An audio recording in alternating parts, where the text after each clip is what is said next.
எடுத்து வைத்துக் கொள்ளுங்கள். 1 பேதுரு 1வது அதிகாரம். நான் கடந்த வாரம் தொட்ட ஒரு வசனம். 1 யோவான் 2 இருந்தும் இத்தனை நாட்களும் இதையெல்லாம் பக்க தலைப்புகளாகவே நான் பேசி வருகிறேன். அதனால் நாம் படித்து கொண்டிருக்கிற அதாவது முக்கிய தலைப்பு சுத்திகரிக்கப்படுதல். ஆமென். சுத்திகரிப்பு என்ற தலைப்பிலே நாம் வாசித்து கொண்டு வருகிற அநேக காரியங்கள், அநேக கிளை வசனங்கள், பக்க தலைப்புகள் உண்டு. அதனால் பல மாதங்கள் இதை நான் எடுத்துக்கொண்டிருக்கிறேன். கடந்த 2.5 வருடங்களுக்கு மேலாக எனக்கு தெரிந்த நான் இதை குறித்து பேசி வருகிறபடினால் தொடர்ந்து நீங்கள் வரும்படியாக உங்களை உற்சாகப்படுத்துகிறேன். ஒரு வாரம் வந்து ஒரு வாரம் வராமல் இருக்கக்கூடிய நிலைமை மாறி நீங்கள் தொடர்ந்து வருகிற சீஷர்களாய் மாற வேண்டும் என்பது என்னுடைய வேண்டுதல். ஆமென். எடுத்து வைத்துக் கொள்ளுங்கள். 1 பேதுருவின் புத்தகம் 1வது அதிகாரம். எல்லாருக்கும் தெரிந்த அறிமுகமான வசனம் தான். ஆனால் ஆண்டவர் இதிலிருந்து நமக்கு எப்படி தொடர்ந்து சொல்லிக் கொடுப்பார் என்பதை நாம் பரிசுத்த ஆவியானவரை கொண்டு நம்பலாம். 1 பேதுரு 1:13 நாம் வாசிக்க விரும்புகிறேன். 13, 14, 15, 16 எடுத்து வைத்துக் கொண்டீர்களா? 1 Peter chapter 1 verses from 13 to 16 வாசிக்கலாமா? ஆகையால் நீங்கள் உங்கள் மனதின் அறையை கட்டிக்கொண்டு தெளிந்த புத்தி உள்ளவர்களாயிருந்து இயேசு கிறிஸ்து வெளிப்படும் போது உங்களுக்கு அளிக்கப்படும் கிருபையின் மேல் பூரண நம்பிக்கை உள்ளவர்களாயிருங்கள். நீங்கள் முன்னே உங்கள் அறியாமையினாலே கொண்டிருந்த இச்சைகளின்படி இனி நடவாமல் கீழ்ப்படுகிற பிள்ளைகளாயிருந்து உங்களை அழைத்தவர் பரிசுத்தராயிருக்கிறது போல நீங்களும் உங்கள் நடக்கைகள் எல்லாவற்றிலேயும் பரிசுத்தராயிருங்கள்.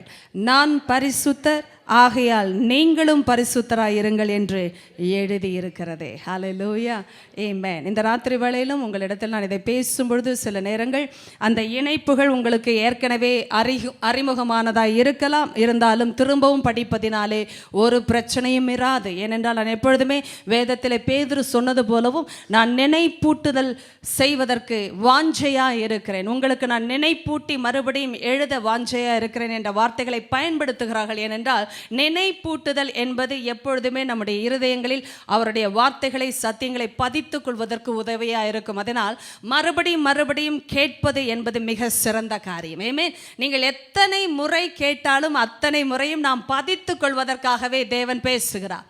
நீங்கள் பலமுறை கேட்ட சத்தியம்தானே என்று நினைப்பதை விட்டுவிட்டு பலமுறை கேட்டிருந்தாலும் பதித்திருக்கிறேனா என்று யோசியுங்கள். ஆமென். அநேக முறை நாம் நினைக்கிற ஒரு மனப்பான்மை உண்டு. எனக்கு தெரிந்தது தானே, பலமுறை நான் கேட்டுக்கொண்டிருப்பது தானே, இது எனக்கு தெரியாததா என்ற கேள்விகளை தாண்டி எத்தனை முறை தெரிந்ததை படித்திருந்தாலும் பதித்திருக்கிறேனா? இப்பொழுது பாருங்கள், பலமுறை நான் போதித்திருந்தாலும் சில வசனங்களை எடுக்கும் பொழுது எனக்கு அதனுடைய இருப்பிடங்கள், அதாவது ரெஃபரன்ஸை பார்க்கும் பொழுது மறந்திருக்கும். காரணம், நான் பதித்திருக்கவில்லை. நன்றாக கவனிங்கள். நான் பதிக்காததை எப்பொழுதுமே திருப்பி பார்க்கிறேன். நான் பதித்ததை குறித்து தைரியமாய் பிரசங்கிக்கிறேன். அதனால் நாம் எல்லாருக்குமே பயிற்சியில் இல்லை என்றால் இந்த காரியங்கள் ஒரு காலம் பதிய முடியாமல் போய்விடும். அதனால் பலமுறை கேட்பது நம்முடைய இருதயத்திற்கு நல்லது. ஆமென். பலமுறை கேட்டதை நாம் பதித்து கொள்ளவே கேட்டுக்கொண்டிருக்கிறோம். அதனால் முக்கியமான சில குறிப்புகளை நீங்கள் கடந்த வாரத்தில் கேட்டிருப்பீர்களே. என்ன குறிப்புகள் உங்களுக்குள் பதிந்திருக்கிறது? பதிந்ததை மாத்திரமே பேச முடியும். கேட்டதை பேச முடியாது. கேட்டது பதிந்திருக்கும் என்றால் பேச முடிய வேண்டும் என்பது என்னுடைய கணிப்பு. சரியாய் சொன்னீர்கள். அருமையான வாக்கியம். தேவ அறிவே ஒரு மனுஷனை குணசாலியாக மாற்றுகிறது. It's about the character of somebody. Yes. ஆமென். சரியான ஒரு இலஸ்ட்ரேஷனை தேவன் நமக்கு உபாகமத்திலிருந்து கொடுத்தார் அல்லவா? 32வது அதிகாரம் அல்லவா? அதிலிருந்து தேவன் நம்மோடு பேசினார். இணைப்பு, அதுவும் எப்படி ஒரு கழுகு தன் குஞ்சுகளை அசைவாட்டி பறக்க கற்றுக் கொடுக்கிறது போல தேவனும் நம்மை உயர்தளத்தில் பறக்க கற்றுக் கொடுக்கிறார் என்றால் ஒரு நாளும் கீழான நிலைமையிலிருந்து எழும்ப அவர் கற்றுக் கொடுப்பதில்லை. அவர் மேலானவராய் இருக்கிறபடினால் மேலான நிலைமையிலேயே நமக்கு பறக்க கற்றுக் கொடுக்கிறார். நன்றாய் கவனியுங்கள். நாம் மறுபடியும் பிறந்த அந்த தன்மையை நாம் அறிந்து கொள்ளுகிற பட்சத்தில் மாத்திரமே நம்முடைய உயர்தளத்தையும் நாம் அறிந்து கொள்ளுகிறோம். ஏனென்றால் மனுஷ பிறப்பின்படி எல்லாரும் பாவத்தன்மை உடையவர்கள். இதை நாம் யோபுவில் வாசித்தோம். உங்களுக்கு நினைவிருக்கலாம். 25வது அதிகாரம் 4வது வசனம் சொன்னது, ஸ்திரீயினிடத்தில் பிறந்தவன் சுத்தமாயிருப்பது எப்படி? உண்மைதானே? அதனால் கீழான பிறப்பு என்று நான் சொல்லும் பொழுது எல்லா மனுஷனுமே அந்த பிறப்புக்குள் அடங்குகிறான். காரணம், வானத்திலிருந்து இறங்கினவரே பெரியவர், வானத்திலிருந்து இறங்கினவரே உயர்ந்தவர். நாம் தாழ்விலிருந்து உண்டானவர்கள் என்று இயேசுவே சொன்னார். நானோ உயர்விலிருந்து உண்டானவன் என்றும் சொன்னார். காரணம், பரத்திலிருந்து வந்தவரை பரிசுத்தத்திற்கு உரியவர். ஏமே, பூமியிலிருந்து உண்டானவர்கள் பரிசுத்தத்தை ஒரு காலம் பெற்றிருக்கவும் இல்லை, அறியவும் இல்லை, தானாக உருவாக்கவும் முடிவது இல்லை. எத்தனை பேர் புரிந்து கொள்ளுங்கள்? ஏமே, நாம பெற்றிராத விஷயத்தை நாம் ஒரு காலம் பிறப்பிக்க முடியாது. தூய தமிழ் போய் கொண்டிருக்கிறேன். தேவ கிருபையில் நீங்கள் இலக்கிய தமிழ் அல்ல, வேத தமிழுக்கு வந்து விடுகிறீர்கள். இதெல்லாம் வேதத்தின் சத்தியம். என்னை கவனிங்கள். பிறப்பிலேயே பரிசுத்தத்தை அறியாத ஒருவரும், நான் சொன்னேன் ஒருவரும், எந்த குடும்பத்தில் பிறந்திருந்தாலும், எந்த ஜாதியானோ, இனத்தானோ, தேசத்தானோ, பாஷைக்காரனோ, ஒரு காலம் மனுஷனாய் பிறந்தவர்கள் பரிசுத்தத்தில் பிறப்பது இல்லவே இல்லை. அதனால் பரிசுத்தத்தை குறித்து நாம் அறியவும் இல்லை, பரிசுத்தத்தை நாம் ஒரு காலம் உற்பத்தி செய்யவும் முடியாது. இதற்குரிய ஒரே ஒரு வழி தேவனிடத்திலிருந்து, அதாவது பரிசுத்தரிடத்திலிருந்து நாம் பெற்றுக்கொள்ளுகிற பரிசுத்தமே. ஆமென். பரிசுத்தராய் இருக்கிறவர் மாத்திரமே பரிசுத்தத்தை கொடுக்க முடியும். அப்படி என்றால் பரத்திலிருந்து இறங்கினவர் மாத்திரமே பரிசுத்தத்தை பற்றி பேசவும் முடியும். நீங்களும் நானும் பேசலாம். இதை குறித்து நான் வாசிக்கும் பொழுது என்னை மிகவும் அசைத்த ஒரு முக்கிய குறிப்பு, அது ஒரு வெளிச்சத்தின் ஒரு கதிரை போன்றது. எப்பொழுது தேவன் நம்மை சந்திக்கும் பொழுதும் ஒரு வெளிச்சத்தின் கதிராய்த்தான் உட்பிரவேசிக்கிறார். இது ஒரு வெளிச்சம். என்னை கவனிங்கள். நான் பரிசுத்தராய் இருக்கிறது போல நீங்களும். ஆமென். என்ன பாருங்க, கர்த்தர் ஒன்றை தருவேன் என்று சொல்லுகிறார் என்றால் கர்த்தரால் மாத்திரமே அதை தர முடியும். அப்படி என்றால் வேறு ஒருவரை பார்த்து நான் இதை கற்றுக்கொள்ள முடியாது. ஆமென். நல்ல குடும்பத்தில் பிறந்தேன்னு சொல்றவங்க கூட நல்லவங்க இல்லை. ஹல்லேலூயா. கரங்களை உயர்த்தி ஒரு ஹல்லேலூயா பெரியவருக்கு கொடுத்து. நல்ல குடும்பத்தில் பிறந்தவங்க கூட நல்லவங்க இல்லை. இயேசுவே இதை சொல்வார் என்றால் நீங்களும் நானும் எம்மாத்திரம் பரத்திலிருந்து இறங்கினவர் தேவனின் குமாரன். நிச்சயமாகவே சர்வத்திலும் சுரூபத்திலும் தன்னுடைய சாயலிலும் சாரத்திலும் தேவனாகவே இருக்கிறவர். இவரே சொன்னார், நீ என்னை நல்லவன் என்று சொல்வானே. அப்படின்னா என்ன அர்த்தம்? மனுஷ தன்மையில வந்து விட்டது நிமித்தமாகவே சொல்லுகிறார், தேவன் ஒருவரே அன்றி நல்லவர் எவரும் இல்லை. அப்படின்றால் கீழே இறங்கின உடனே அவர் சொன்ன ஒரு காரியம், பரத்திற்கு உரியவர் இறங்கினபடினால் சொன்னார். கீழே இறங்கினாலே போச்சு அந்த ஸ்டாண்டர்டு.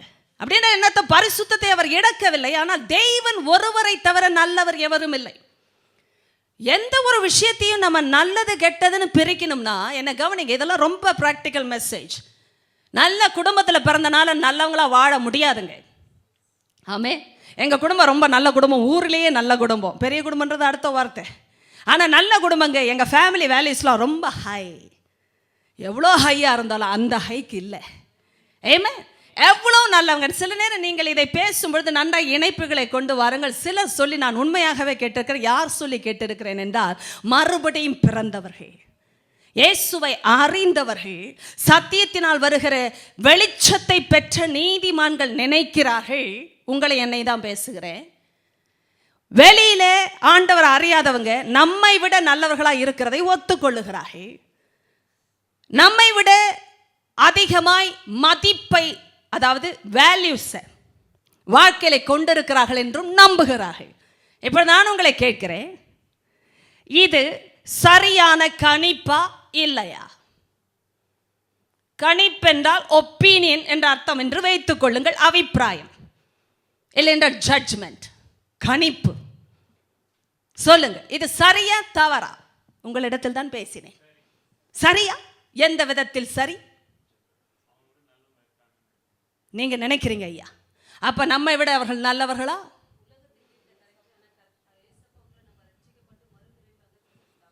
அது தவறு. உலகத்தில் இருந்திருந்தால் சரி, மறுபடியும் ரட்சிக்கப்பட்டு வந்தவர்களுக்குள் அது தவறு. எந்த விதத்தில் தவறாம்பா?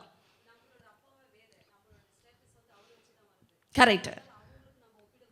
கூடாது. எத்தனை பேரை கேட்டீர்கள்? இப்பொழுது காதுகள் இயேசுவின் நாமத்தை திறந்திருக்க கடவுது. ஆமென். சொன்னவர்களுக்கு ஸ்தோத்திரம். ஏனென்றால் அப்பொழுது காதுகள் திறந்தே இருக்கும். ஏமே, நன்றாய் கவனிங்க. நம்ம எவ்வளவுதான் மற்றவர்களை விட தரக்குறைவாய் இருந்தாலும், நான் ரட்சிக்கப்பட்டவர்களிடத்தில் தான் பேசுகிறேன். ஏனென்றால் இந்த சத்தியம் எல்லாம் சபைக்கு உரியது. ஏமே, சீஷர்களுக்கு உரியது. சுத்திகரிப்பு என்ற அந்த சப்ஜெக்ட் மாத்திரம் அல்ல, சபையில் பிரசங்கிக்கப்படுகிற எந்த ஒரு சத்தியத்தின் ஆழமும் சீஷர்களுக்குரியது. ஏனென்றால் சபையில் ஆண்டவர் சீஷர்களை உருவாக்குகிறார், பரிசுத்தவான்களை பயிற்றுவிக்கிறார். ஏன் பயிற்றுவிக்கிறார்? எந்த நற்கிரையும் செய்ய ஒருவன் ஆயத்தமாக்கப்பட்டிருக்கும்படிக்கு. ஆமென். பரிசுத்தவான்களை ஆயத்தப்படுத்துகிற பயிற்சியை சபையில் தான் உண்டாகிறது. ஸோ தேவ பிள்ளைகளை நன்றாய் கவனித்து கேளுங்கள். இந்த பயிற்சியில் இருக்கிற நீங்கள் இதையெல்லாம் புரிந்து கொண்டே ஆக வேண்டும். உலகத்தோடு உங்களை ஒப்பிட்டு ஒரு காலம் நீங்கள் குறைந்தவர்கள் என்று சிந்திக்கலாகாது. ஏன் இதை நான் மறுபடியும் பேசுகிறேன் என்றால், சில திருமணமாகாதவர்கள் வந்து கொண்டிருக்கிறீர்கள், திருமணமாகாதவர்கள் உலக அளவிலும் இருக்கிறார்கள். நன்றாய் கவனிங்கள், இதை நீங்கள் புரிந்து கொண்டே ஆகணும். எங்க குடும்பம் கிறிஸ்தவ குடும்பம் தான், இயேசுவை ஏற்றுக்கொண்ட குடும்பம் தான், சபைக்கு போகிறோம், சத்தியம் எல்லாம் எங்களுக்கு தெரியும். ஆனால் அந்த குடும்பத்தில் நல்ல வேல்யூஸ் இருக்குங்க. ஏன் பையனை எடுக்கக்கூடாது, பொண்ணை எடுக்கக்கூடாதுன்னு கேட்டா என்னங்க சொல்றது? சொல்லுங்க, யார் கீழ்ப்படினும்? இதில் ஏதாவது டவுட் இருந்தால் இன்னைக்கே டிஸ்கஸ் பண்ணிடுவோம். நீங்கள் சொல்லுங்க, அவங்க நல்ல வேல்யூஸ் உள்ள ஃபேமிலி, அதாவது பேசிக்காகவே they are righteous people, they have great values, அவங்க கிட்ட எந்த தவறும் இல்லை வாழ்க்கையில், நல்ல நீதியுள்ள மக்கள் என்று சொன்னால் என்ன சொல்லுகிறீர்கள்? உங்களுடைய சுய அபிப்பிராயங்கள் என்ன? நான் சொல்லுவேன் எப்பொழுதுமே, உங்கள் அபிப்பிராயம் சத்தியத்தோடு இணைந்து வந்த அபிப்பிராயமாக இருக்கவே முடியாது. ஏனென்றால் அபிப்பிராயங்கள் மனுஷனுக்குரியது. சத்தியத்தின்படி வருகிறதெல்லாம் அபிப்பிராயங்கள் அல்ல, அஸ்திபாரங்கள். இதை வேற மாதிரி போட்டோம்னா கட்டடம் ஆடிடும், ஒரு நாள் இடிந்து விடும். நீங்கள் இந்த மாதிரி ஒப்பீனியன்ஸ் எல்லாம் பைபிளில் எடுக்க முடியாது. எத்தனை பேர் புரியுறீங்க? கர்த்தர் ஒரு நாள் ஒப்பீனியன்ஸை கொடுக்கறதில்ல, பைபிளில் கன்விக்ஷன்ஸை கொடுக்குறார். கொஞ்சம் இங்கிலீஷில் பேசினா இது சரியாக வரும் என்பதனால் பேசுகிறேன். அபிப்பிராயங்களை தேவன் தருவது இல்லை, நிச்சயங்களை தருகிறார்.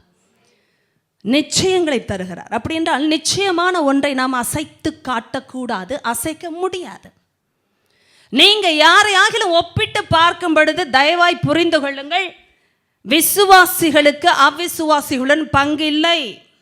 அப்படி என்றால் it's all about the fellowship. ஒரு சபைக்கு இது அஸ்திபாரம் என்றால், சபையே குடும்பங்களால் கட்டப்படுகிறது என்றால், ஒரு குடும்ப வாழ்க்கையை கட்டுகிற தேவன் வேறு நீதியை கொடுக்க மாட்டார். ஆமென். நீங்க சர்ச்சில் வர டீச்சிங் வேற, என் பர்சனல் லைஃபுக்கு நான் எடுக்கிற டீச்சிங் வேறன்னு யாருமே நினைக்கவே கூடாது. ஏனென்றால் சபை என்பது கட்டடம் அல்ல, உங்கள் வாழ்க்கை என் வாழ்க்கை. தேவன் குடும்பங்களைத்தான் கட்டுகிறார். ஏமே, சபையை கட்டுகிறார் என்றால் என்ன அர்த்தம்? உங்க குடும்ப வாழ்க்கையை கட்டுகிறார். ஐயா அம்மா, சகோதர சகோதரி, அப்படின்னா உங்களுடைய எதிர்காலத்தை குடும்பத்தை நினைக்கிற தேவன் உங்க வசதிக்கு ஏற்றார் போல் ஒன்றை நினைக்க அனுமதிக்க மாட்டார். நீங்கள் ஏற்படுத்தி கொண்டாலும் அவர் ஆண்டவராக இருக்க மாட்டார். அவர் ஆண்டவராக இல்லாத பட்சத்தில் அஸ்திபாரம் தகரும். அஸ்திபாரம் தகரும் என்றால் கட்டடம் கொலையும், குலையும், கொலையும். எத்தனை பேருக்கு புரிகிறது? நீங்களும் நானும் அபிப்பிராயங்களோட வாழ அழைக்கப்படுவது அல்ல கிறிஸ்தவ வாழ்க்கை. தயவாய் புரிந்து கொள்ளுங்க. உங்களுக்கு பிடிக்கலன்னா நீங்க அட்ஜஸ்ட்லாம் பண்ண வேண்டாம். பிடிக்கலன்னு போயிடலாம், பரவாயில்ல. ஆனால் இங்கே அட்ஜஸ்ட் பண்ண முடியாது. நிறைய பேர் அட்ஜஸ்ட் பண்ணவங்களை எல்லாம் நம்ம பார்த்து கொண்டு தான் இருக்கிறோம் வாழ்க்கையில். முடியாது, இந்த விஷயங்களெல்லாம் அட்ஜஸ்ட் பண்ண முடியாது. நீங்கள் ஒன்று ஆண்டவரோடு நிற்கிறீர்கள், இல்லைன்னா உலகத்தோடு போகிறீர்கள். இது ஒன்று தான் நடக்க வேண்டும். இடைப்பட்ட நிலம் இல்லை. தேவ பிள்ளைகளே, எனக்கு பிடித்த ஒரு சத்தியத்தின் சாரம் உங்களுக்கும் எனக்கும் பொருந்துகிற ஒரு சத்தியம், நான் பரிசுத்தராய் இருக்கிறது போல நீங்களும் பரிசுத்தராய் இருங்கள். அப்படின்னால் என்ன அர்த்தம்? அவர் தான் நம்முடைய வாழ்க்கையின் பரிசுத்தத்திற்கு அதிகாரி. அப்படின்றால் அவர் தான் அதை சொல்லித்தர முடியும் என்று சொல்லுகிறார். நீ வேறு இடத்தில் போய், வேறு ஒருவரிடத்தில் போய் இதை குறித்து கலந்தாலோசிக்க முடியாது என்று சொல்லுகிறார். எத்தனை பேருக்கு அது புரிகிறது? நீங்கள் எவ்வளவுக்கு எவ்வளவு வேதத்தோடு இணைகிறீர்களோ அவ்வளவுக்கு அவ்வளவு, நான் கடந்த வாரம் சொன்னது போல, அவருடைய இணைப்பு பெருகுகிற இடத்தில் பரிசுத்தம் உருவாகும். விஷயம் என்ன என்றால் இணைப்பு. நாம் யாரோடு கலந்தாலோசிக்கிறோம், எவர்களோடு உரையாடுகிறோம், யாருடைய பேச்சுகளை அதிகமாய் பின்பற்றுகிறோம் என்பது மிக முக்கியம். நான் உன்னை அழைத்திருக்கிறேன் என்றால் ஆண்டவர் சொல்லுகிறார், நான் அழைத்தவர் பரிசுத்த.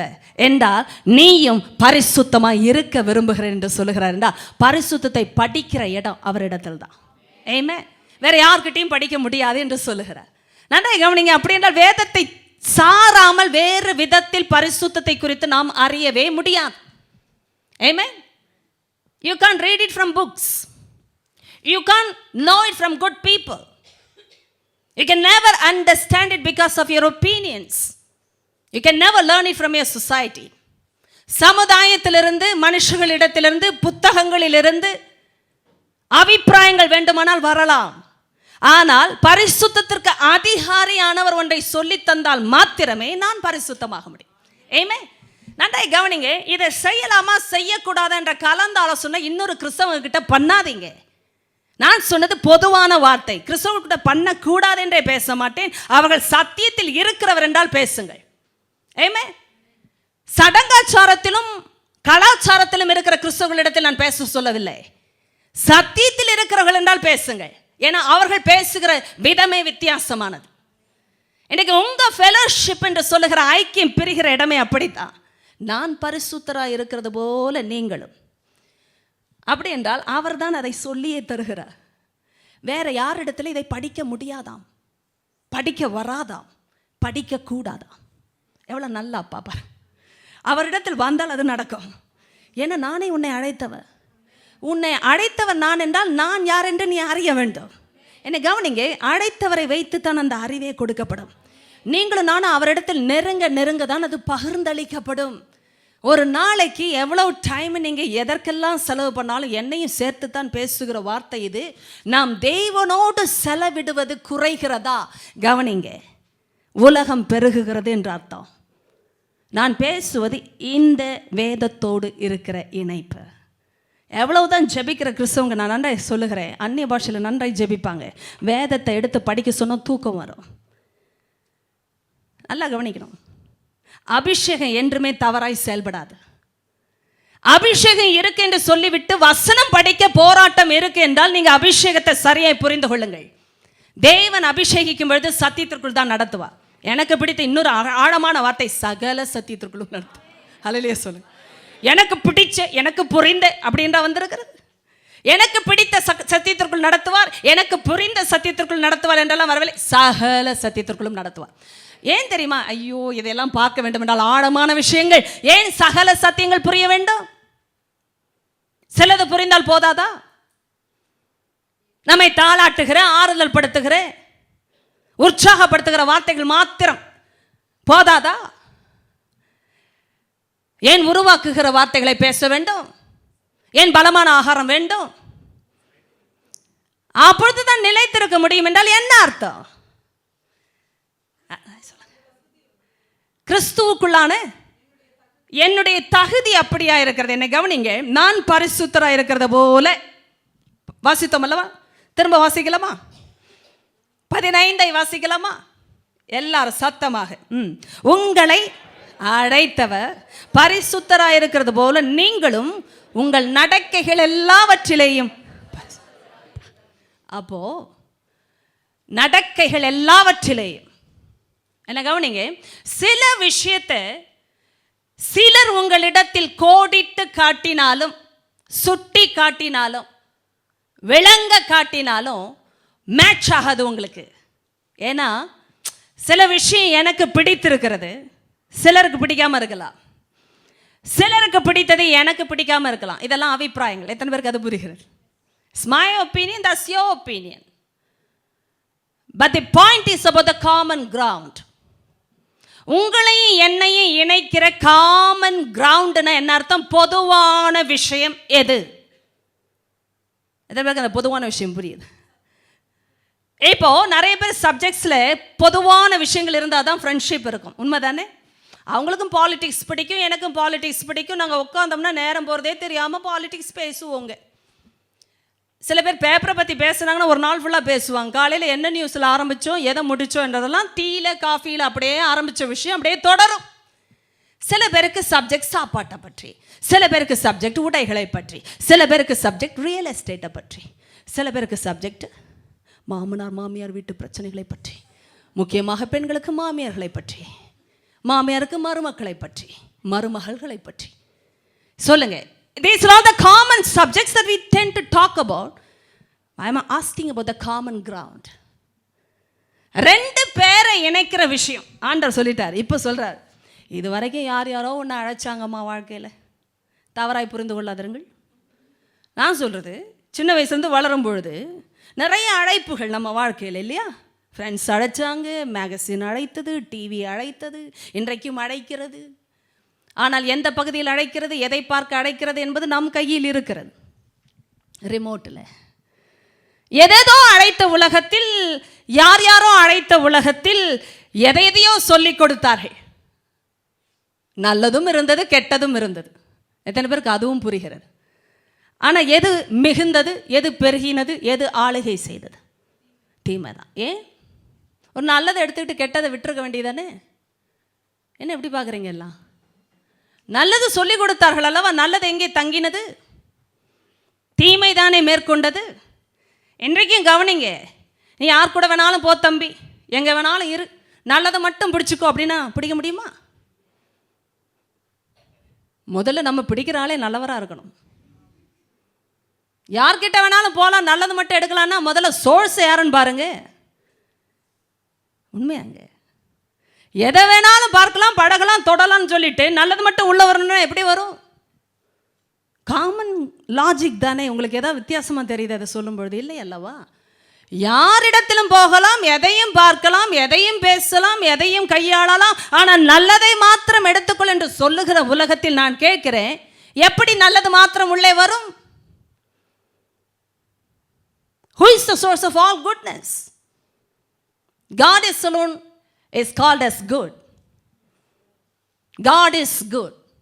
God is love. God is only perfect.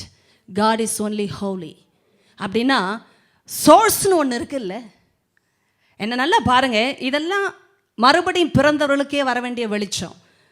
உங்களையும் இன்னொருவரையும் இணைக்கிறதுக்கு ஒரு காமன் கிரவுண்ட் அவசியம். அதுதான் பொதுவான விஷயங்கள். உண்மையா இல்லையா? கர்த்தர் பேசும் பொழுது, அவரோடு இணைக்கும் பொழுது, நன்றாய் கவனிங்க, இது என்னால் வந்த பிரித்தெடுப்பும் அல்ல, என்னால் வந்த தகுதியும் அல்ல, நானாக உண்டாக்கிக்கிட்ட அந்தஸ்தும் அல்ல என்றால், நான் அழைத்தவர் என்று அவர் பேசும் பொழுது உலகத்திலிருந்து வேறு பிரித்தவர் என்ற அர்த்தம். உலக வழியிலிருந்து, வழிபாடுகளிலிருந்து, சரியா 1 பேதுருவிலே வருகிற வார்த்தை, உலகத்தின் வழிபாடுகளிலிருந்து மறுபடியும் நம்மை ஜனிப்பித்த தேவன். அவர் அழைத்தார் என்றால் அவருடைய காரியங்களோடு தான் நம்மை இணைக்கும்படி அழைத்திருக்கிறார். இதில் பொதுவான விஷயம் என்று வந்தால் கர்த்தருக்குரிய விஷயம் மாத்திரமே இணைப்பாக மாறுகிறது. ஏமே, நீங்க கல்யாணம் பண்ணி கொடுக்கும் பொழுது கூட ஆண்டவரோடு இல்லாத மனுஷி என்ற அந்த சப்ஜெக்டே தப்பு. ஏன்னா உடன்படிக்கையின் வாழ்க்கை என்று வரும்பொழுது கர்த்தரோடு உடன்படிக்கை செய்த ஒரு பிள்ளை கர்த்தரோடு உடன்படிக்கை செய்யாத இன்னொரு பிள்ளையுடன் இணையவே கூடாது. இணைந்தார்கள் என்றால் அது வாழ்க்கையாகாது. காரணம், இந்த இணைப்பில் தேவன் தேவனாய் இருக்க மாட்டார். தேவன் தேவனாய் இல்லை என்றால் உங்களுடைய குடும்ப வாழ்க்கை சிதறம் என்றே அர்த்தம். அது சாபமாய் முடியும் என்றே அர்த்தம். அந்த தலைமுறை தேவனுக்காக பரிசுத்தமாய் எழும்ப முடியாது என்பதே அர்த்தம். எத்தனை பேருக்கு அது புரிகிறது? நீங்கள் சத்தியத்தில் அஸ்திபாரமாய் உங்களை வைத்துக் கொள்ளவில்லை என்றால் அநேக காரியங்கள் உங்களை அசைக்கிறதாய் மாறிவிடுகிறது தேவ பிள்ளையே. அதனால் தான் ஆண்டவர் இப்படி பேசுகிறார். நான் உங்களை அழைத்தவர் பரிசுத்தராய் இருக்கிறது போல. இப்ப அழைத்தவர் சொல்லுகிறார், நான் பரிசுத்தராய் இருக்கிறது போல நீங்களும் பரிசுத்தராய். அப்படி சொல்லுகிறார் என்றால் அழைத்தவர் சொல்லுகிறார், ஏதோ சொல்லுகிறார். என்ன சொல்லுகிறார்? உன் நடக்கைகள் எல்லாவற்றிலையும் பரிசுத்தராயிருங்க. இதுதான் சகல சத்தியங்க. எத்தனை பேருக்கு அது புரியுதுங்க?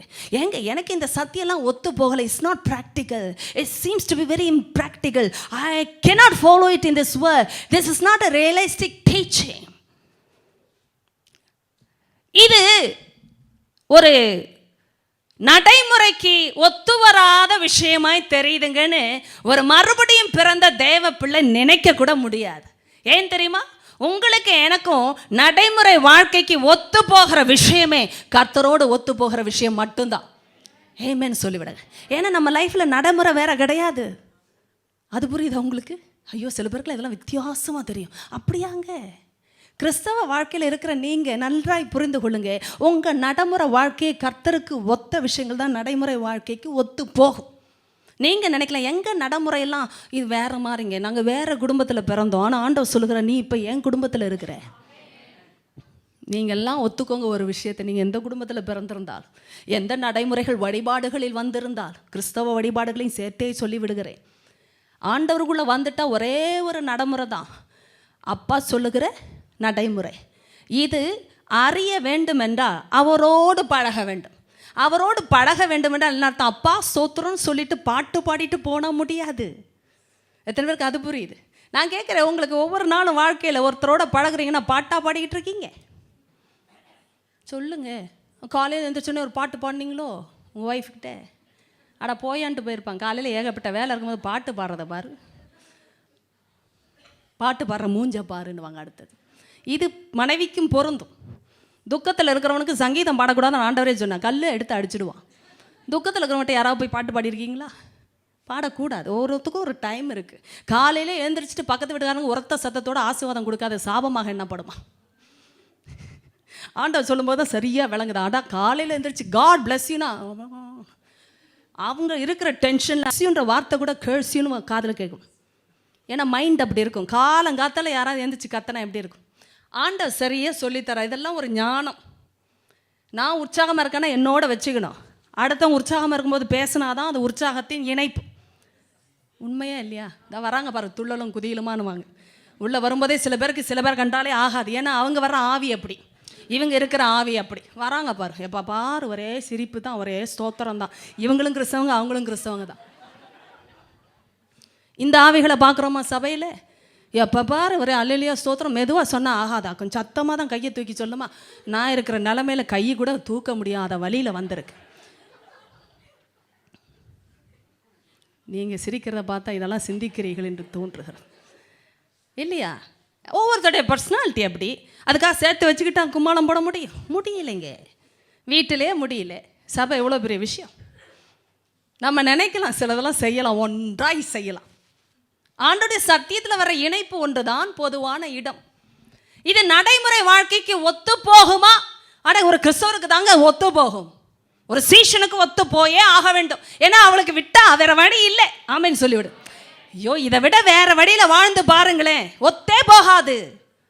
ஆவிக்குரிய விஷயம் தானே உங்களுடைய சரீரத்திற்கே ஜீவனாய் மாறுகிறது. அப்படி என்றால் உலக வாழ்க்கை என்ற வாழ்க்கை நிரந்தரமற்றது. நாம் எல்லாம் பரதேசி. ஆமே. யாராவது உங்களை பரதேசின்னு திட்டினா சந்தோஷப்படுங்க. உண்மையிலே நான் பரதேசி தான். என்ற உலக வாழ்க்கைக்கும் நமக்கும் சம்பந்தம் இல்லை. நீங்க சம்பாதிக்கலாம், வாழ்க்கை தரத்தை உயர்த்தி கொள்ளலாம். ஆனால் உங்களுக்கென்று இருக்கிற முறை, நடைமுறை, கோட்பாடுகள் எல்லாம் உலகத்துக்குரியதாக இருக்கவே முடியாது. ஏனென்றால் அது உங்கள் பிறப்பு கிடையாது. ஆமென் சார். உங்கள் பிறப்பு அதுவே கிடையாது. நான் படிக்கும்பொழுது இதெல்லாம் ரொம்ப கோட்பாடுகளாக படிக்க முடியல. அதுதானே சரி, இதுதானே முறை, இதுதானே வழி. ஏனென்றால் இதை விட்டால் வாழ முடியாது. அழைத்தவர் அவர், அவரை போலதான் என்னை மாற்ற முடியும். அப்படி என்றால் அவரால் அல்லாமல் நான் வேறு விதத்தில் வாழ முடியாது. நீங்க வாழ்ந்து பார்த்து கொள்ளுங்கள். உங்களுக்கு ஜீவனுக்கும் அதற்கும் பிரச்சனை வருகிறபடினாலே நிம்மதி இருக்காது. உண்மை அதுதான். வேற விதத்துல வாழ்ந்து பாருங்களேன். அப்பா சொல்றாரு, இதுதான் பியூட்டி. சில பேர் சொல்லுவாங்க, ஆண்டவர் இதெல்லாமா பேசுவார், எதெல்லாம் பேசுவார். சில பேர் சொல்லுவாங்க, எல்லாம் எழுதி இருக்கிறதா, இப்படித்தான் உடுத்தணும்னு எழுதி இருக்கா, அப்படி இப்படியும் வரக்கூடாதா? ஏங்க சொல்லுங்க. ரொம்ப டீப் சப்ஜெக்ட்லாம் போகாதீங்க சிஸ்டர்.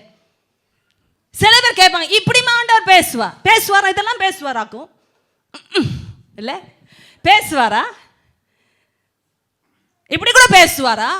சில பேர்கிட்ட பேசி பாருங்க, பேசுகிறார். பைபிள் இல்லை, எப்படி உங்ககிட்ட மட்டும் பேசுறாரு? நாங்களாம் தான் போடுறோம், எங்களை ஒன்றும் பேசுறா எனக்கு தெரியலைங்க.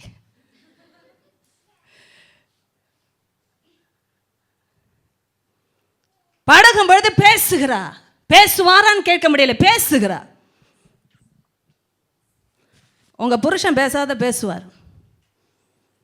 ஏன்னா அவர் மனுஷன். எத்தனை பேருக்கு புரியுது? புருஷன் பார்க்க முடியாத பார்க்கிறார், பேசுவார். புருஷனுக்கு தெரியாத ஆபத்துகளை அறிகிறார், பேசுவார். புருஷனுக்கே புரியாத கலாச்சாரம் அவருக்கு புரியும். இது மனைவிக்கும் பொருந்தும். மனைவி சொல்லுகிற காரியங்கள் தேவ பக்தியில, தேவ நீதியில, சத்தியத்துல கணவருக்கு ஒரு வேளை பிடிக்காம இருந்தாலும் பேசும் பொழுது யோசித்து பாருங்க. பேசுவாரா? பேசுகிறார். டிரெஸ் கோட்ல இருந்து பேசுறாருங்க. எதை வேணாலும் போடுறது ட்ரெஸ் ஆகாதுன்னு பேசுறாரு. என்ன பண்றது? இந்தியன் கல்ச்சர், வெஸ்டர்ன் கல்ச்சர்னு இருக்கு. கல்ச்சரை மதிக்கிறவர் பேசுகிறார். தேவனே அங்கியில நடந்தான்னு நடங்க. இப்போ நடக்க வேண்டியதானே? மேல இருந்து கீழே வரையும் முழு தையல் இல்லாத அங்கியை உடுத்து கொண்டு வர கடவீர்கள். அதுதான் பரிசுத்தத்தின் அங்கி. சொன்னா எல்லாம் பேயின் நினைச்சு ஓடிடுவாங்க நராத்திரி யாராவது பார்த்தா. கர்த்தர் கல்ச்சரை மதிச்சார். நல்ல கவனிங்க. Don't try to insist on things that this is how I know, this is comfortable for me, this is how I appear, this is how I dress because I like it. No, it's not about you. It's about somebody else. எனக்கு பிடிக்குது, நான் இப்படி தான் உடுத்தா எனக்கு கம்ஃபர்டபுளாக இருக்கிறன்ற பேச்சு இல்லை. மற்றவர்களுக்கு மத்தியில் உங்களை தேவ பிள்ளையாக நடத்த அவர் விரும்பும் பொழுது அவர் விரும்புகிறபடி திருத்துவார். ஏன் தெரியுமா? இது உங்களை தாண்டின நன்மையை மனதில் வைக்கிறவர் பேசுகிற காரியங்கள். I appreciate God for his culture, culturally mind approach. அவருடைய கலாச்சாரத்தின் மனப்பான்மையும் அணுகுமுறையும் நம்ம வேதத்தில் பார்க்க முடியும். யூதனாய் பிறந்தவர் யூதருக்குரிய முறைமையின்படி தான் உடை அணிந்தார். நடக்கை எல்லாவற்றிலேயும் என்றால் don't ever tell me I'm holy on the inside. I don't care what people think about me when they see me on the outside. தமிழ்ல சொல்லட்டும். தேவரீர் இருதயங்களை ஆராய்கிற கர்த்தர் என்று வேதத்தில் படிக்கும் பொழுது தாவீதை குறித்து கடந்த வாரத்திலும் கேள்விப்பட்டோமே. மனுஷன் முகத்தை பார்க்கிறான், தேவரீரோ இருதயத்தை பார்க்கிறவர். என்ன கவனிங்க, மனுஷன் முகத்தை தானே பார்க்கிறான். முகத்தை மட்டும்தானே பார்க்கிறான். பார்க்குறான்ல, சொல்லுங்க, பார்க்குறான்ல, பார்ப்பார்கள் அல்லவா? அப்போ பார்க்குறவர்கள் இடறி விடக்கூடாதல்லவா? அதுதான் பாயிண்ட். கர்த்தர் இருதயத்தை பார்க்கிறவர், சரியாய் புரிந்து கொள்ளுகிற தேவன். ஆனால் மனுஷன் முகத்தை தானே பார்க்கிறான். அப்போ மனுஷன் பார்க்கிற விஷயத்தில் நம்ம இடற பண்ணுகிறோம் என்றால் அப்புறம் தேவனுக்கே கெட்ட பெயர் வருகிறது அல்லவா? அப்படி தான் கற்றுக் கொடுப்பார். Don't get me wrong. எங்கள் அப்பா சொன்னப்போ நிறைய விஷயத்தை நான் ஒபே பண்ணலை. வாலிப வயசில் இருக்கிற விஷயங்கள் இல்லை, திமிரும் கூட வைத்துக்கொள்ளலாமே. தகப்பன் என்ற முறையில் பெற்றெடுத்தவர்கள் சில விஷயத்தில் தாய் பெற்றெடுத்த தகப்பன் பேசும் பொழுது நம்ம வயதில் இருக்கும் பொழுது நினைப்போம், இந்த வயசில் உடுத்தாமல் எந்த வயதில் உடுத்துறதுப்பா, சும்மா இருங்க. அவங்க சும்மா இருப்பாங்க, என்ன நேசிக்கிறாங்கல்ல. இன்றைக்கு கர்த்தருக்குள்ள வந்த பிறகு வருகிற அந்த சீர்திருத்தங்கள் என்று வரும்பொழுது பெற்ற தகப்பனை வேணா வாயடைக்கலாம், பெரியவரை வாயடைக்க வைக்க முடியாது. பெரியவர் பேசும் பொழுது ஒன்று திருந்தணும், இல்லைன்னா படணும். உண்மையா இல்லையா? எனக்கு தெரியாதுங்க உங்களை பற்றி, என்னை பற்றி உங்களுக்கும் தெரியாது. விஷயம் என்னென்னா, நம்ம எல்லாருக்கும் கர்த்தரை தெரியும். ஹல்லேலூயா சொல்லு. ஒரே அப்பா தான் நம்ம எல்லாருக்கும். அப்போ சில பேருக்கு சிலதெல்லாம் டீட்டெயிலாக பேசுகிறார் என்று நான் கேள்விப்படும் பொழுது பிரமிக்க தோன்றும். ஆனால் எவ்வளவு சத்தியமானவர், பரிசுத்தத்திற்குரியவர் அதை சொல்லி தருகிறார் என்பதை குறித்தும் சிந்திக்க வைக்கும். காரணம், அந்த அப்பா தான் எனக்கும் அப்பா. ஏமே, சில விஷயங்களை நம்ம கேட்க விரும்ப மாட்டோம், அவ்வளோதான் பாயிண்ட். நமக்கு அது கொஞ்சம் அதான் அன்கம்ஃபர்டபுளாக இருக்கும். யூத முறைமையின்படி தான் உடை உடுத்தினார் இயேசு. நான் தேவனுடைய குமாரன் என்று வேற ட்ரெஸ் கோடில் வந்திருந்தா எல்லாம் பறந்துருப்பாங்க. அது என்ன ட்ரெஸ் கோடு இருந்திருக்கணும்? தேவனுடைய குமாரன் மனுஷகுமாரனாய் வந்தார்னு தனியாக ஒன்றும் ஜீவிக்கலை. எத்தனை பேருக்கு அது புரியுது? தனியாக ஒன்றும் ட்ரெஸ் பண்ணிக்கல. யூதர்கள் முறைமையின்படி ட்ரெஸ் பண்ணதுனால கூட்டத்தில் இருந்த இயேசுவை யாராலையும் கண்டுபிடிக்க முடியல. இது உங்களுக்கு புரியுதா? தனியாக வட்டம் போட்டு சுற்றினார் நினைக்கிறீங்க? இந்த படத்தெல்லாம் வரைஞ்சிருப்பாங்களே, இயேசு தலைக்கு பின்னாடி ஒரு ஒளி வட்டம். நீங்கள் நினைக்கிறீங்களா இப்படி ஒளி வட்டத்தோடு நடந்தார்னு? ஓ, அப்போஸ்தலர் 10:38னா அதுதான் அபிஷேகம் போல். அவர் நடக்கும்போது பின்னாடி அப்படியே ஒரு வட்டம் வெளிச்சம் அப்படியே இருந்திருக்கும். அப்படிலாம் போகலை ஏசப்பா. சாதாரணமாக இருந்தார். அபிஷேகத்திலே சாதாரணமாக தான் தோற்றம் அளித்தார். அதனாலேயே யூதாஸ் ஒரு டெக்னிக் வச்சார், நான் போய் முத்தத்தினாலே காட்டி கொடுப்பேன், முத்தமிடுகிற நபரை பிடித்து கொள்ளுங்கள். காரணம், கூட்டத்தில் ஒரு ஆளாக இருந்தார். ஏமே. அதனால் எங்கே எந்த கல்ச்சரோ அந்த கல்ச்சரில் எது நாகரிகமான ட்ரெஸ் கோடுன்னு அப்பா சொல்லித்தர அந்த ட்ரெஸ் கோடை பின்பற்றுங்க. ஏமே. கல்ச்சருக்கு விரோதமான ஒரு ட்ரெஸ் கோடை நம்ம பின்பற்றக்கூடாது என்றும் அவர் சொல்லி தருகிறார். காரணம், அந்த கலாச்சாரத்தில் அப்படிப்பட்ட உடை அணிந்தால்தான் கர்த்தரையும் பார்க்கிற மரியாதை அந்த கலாச்சாரத்தின் மக்களுக்கு உண்டாகும். கலாச்சாரத்தை மதிக்கிறவர் தேவன், நன்றாய் புரிந்து கொள்ளுங்க. ஆனால் அந்த கலாச்சாரத்தில் தேவனுக்குரியதை எதிர்க்கிற காரியங்களை மாத்திரமே அவர் நிராகரித்த தேவன். வசனத்தை நிராகரிக்கிற விஷயங்களை தான் நிராகரிக்க சொன்னாரே ஒழிய கலாச்சாரத்தை எதிர்த்து ஜீவி என்று அவர் சொல்லவே இல்லை. சில முறைமைகளை நாம் பின்பற்றும் பொழுது ஏன் பின்பற்றுகிறோம் என்பதை சொல்லி தருகிறவரே தேவன். ஏமே. உங்கள் நடக்கைகள் எல்லாவற்றிலே, ஆமே, என்ன கவனிங்க. அப்போ நடக்கை எல்லாவற்றிலையும்னா முதல்ல நடக்கை என்றாலே நம்முடைய நடைமுறை, நம்முடைய பழக்கங்கள், நம்முடைய கலாச்சாரம், நம்முடைய அங்க அசைவுகள், உடையணிதல், பாஷை எல்லாம் புரிகிறதா உங்களுக்கு? நடக்கை என்றால் அத்தனையும் அடங்கும். பாஷை வேறே, வாழ்க்கை முறை, நம்பிக்கை, எல்லாவற்றிலேயும் பரிசுத்தராய் இருங்கள் என்று சொல்லுகிறார். ஏமே. இப்போ என்ன பாருங்க, லெவிட்டிகஸ் 27, லேவியராகமம் 27 எடுத்து வைத்துக் கொள்ளுங்கள்.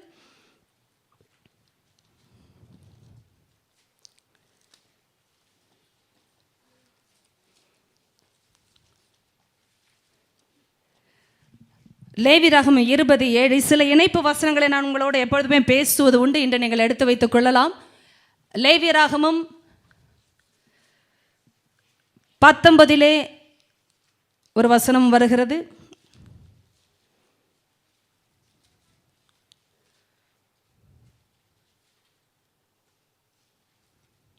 இரண்டாவது வசனம், லேவியராகமம் 19 இரண்டாவது வசனம், லேவியராகமம் 20 7வது வசனம்,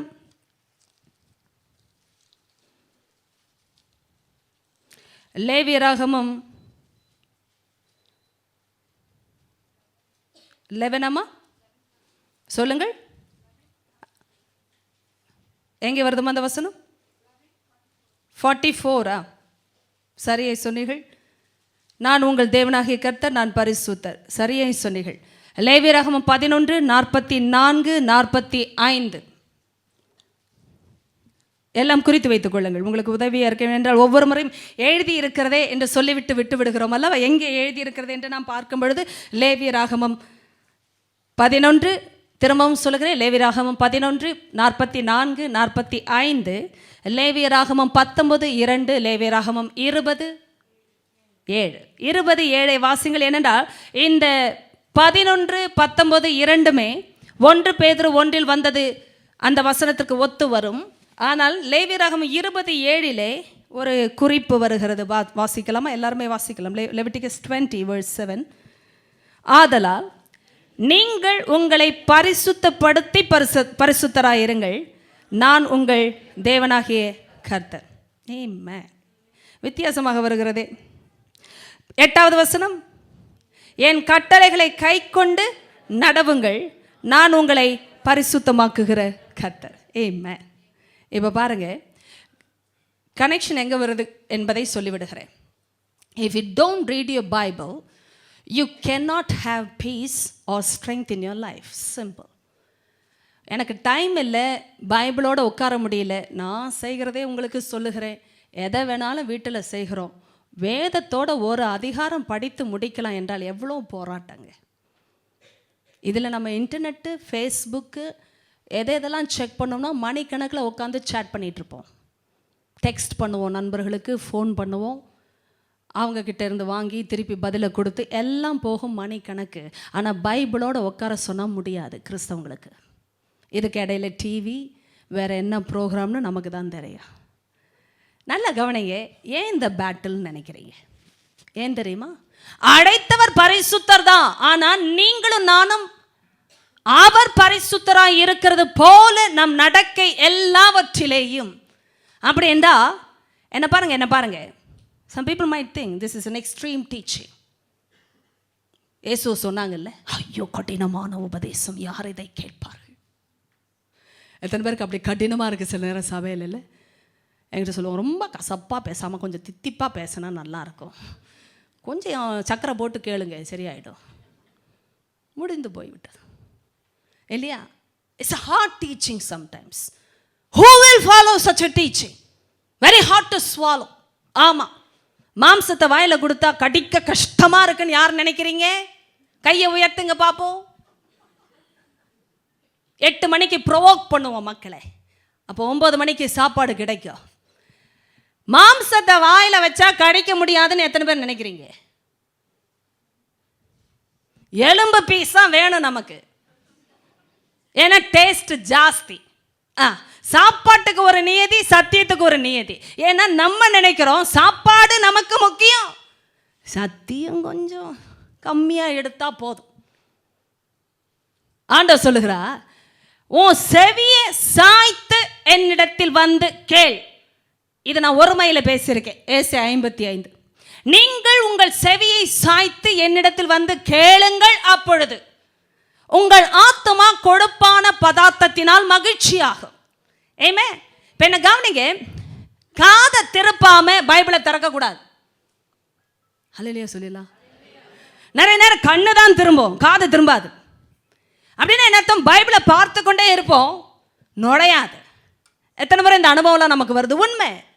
நிறைய நேரம் ஓப்பன் பைபிள் இருக்கு, ஏன்னா நம்மெல்லாம் மனசுல நன்றாய் தெரியும் அது இல்லாமல் வாட முடியாது. ஒரு நாள் சாப்பிடலன்னா எவ்வளோ டயர்டா வீக்காக ஃபீல் பண்ணுவோம். அப்படிதான் பைபிள் படிக்காம இருந்து பாருங்களேன். ஒரு நாள், அது 2 நாள் ஆகட்டும், ஒரு வாரம் ஆகட்டும், நமக்கே தெரியும் அப்படியே போயிட்டுருக்கோம். ஆத்துமா சோர்ந்து போய் ஒல்லியாய் ஒரு கட்டத்தில் செத்து போகும்.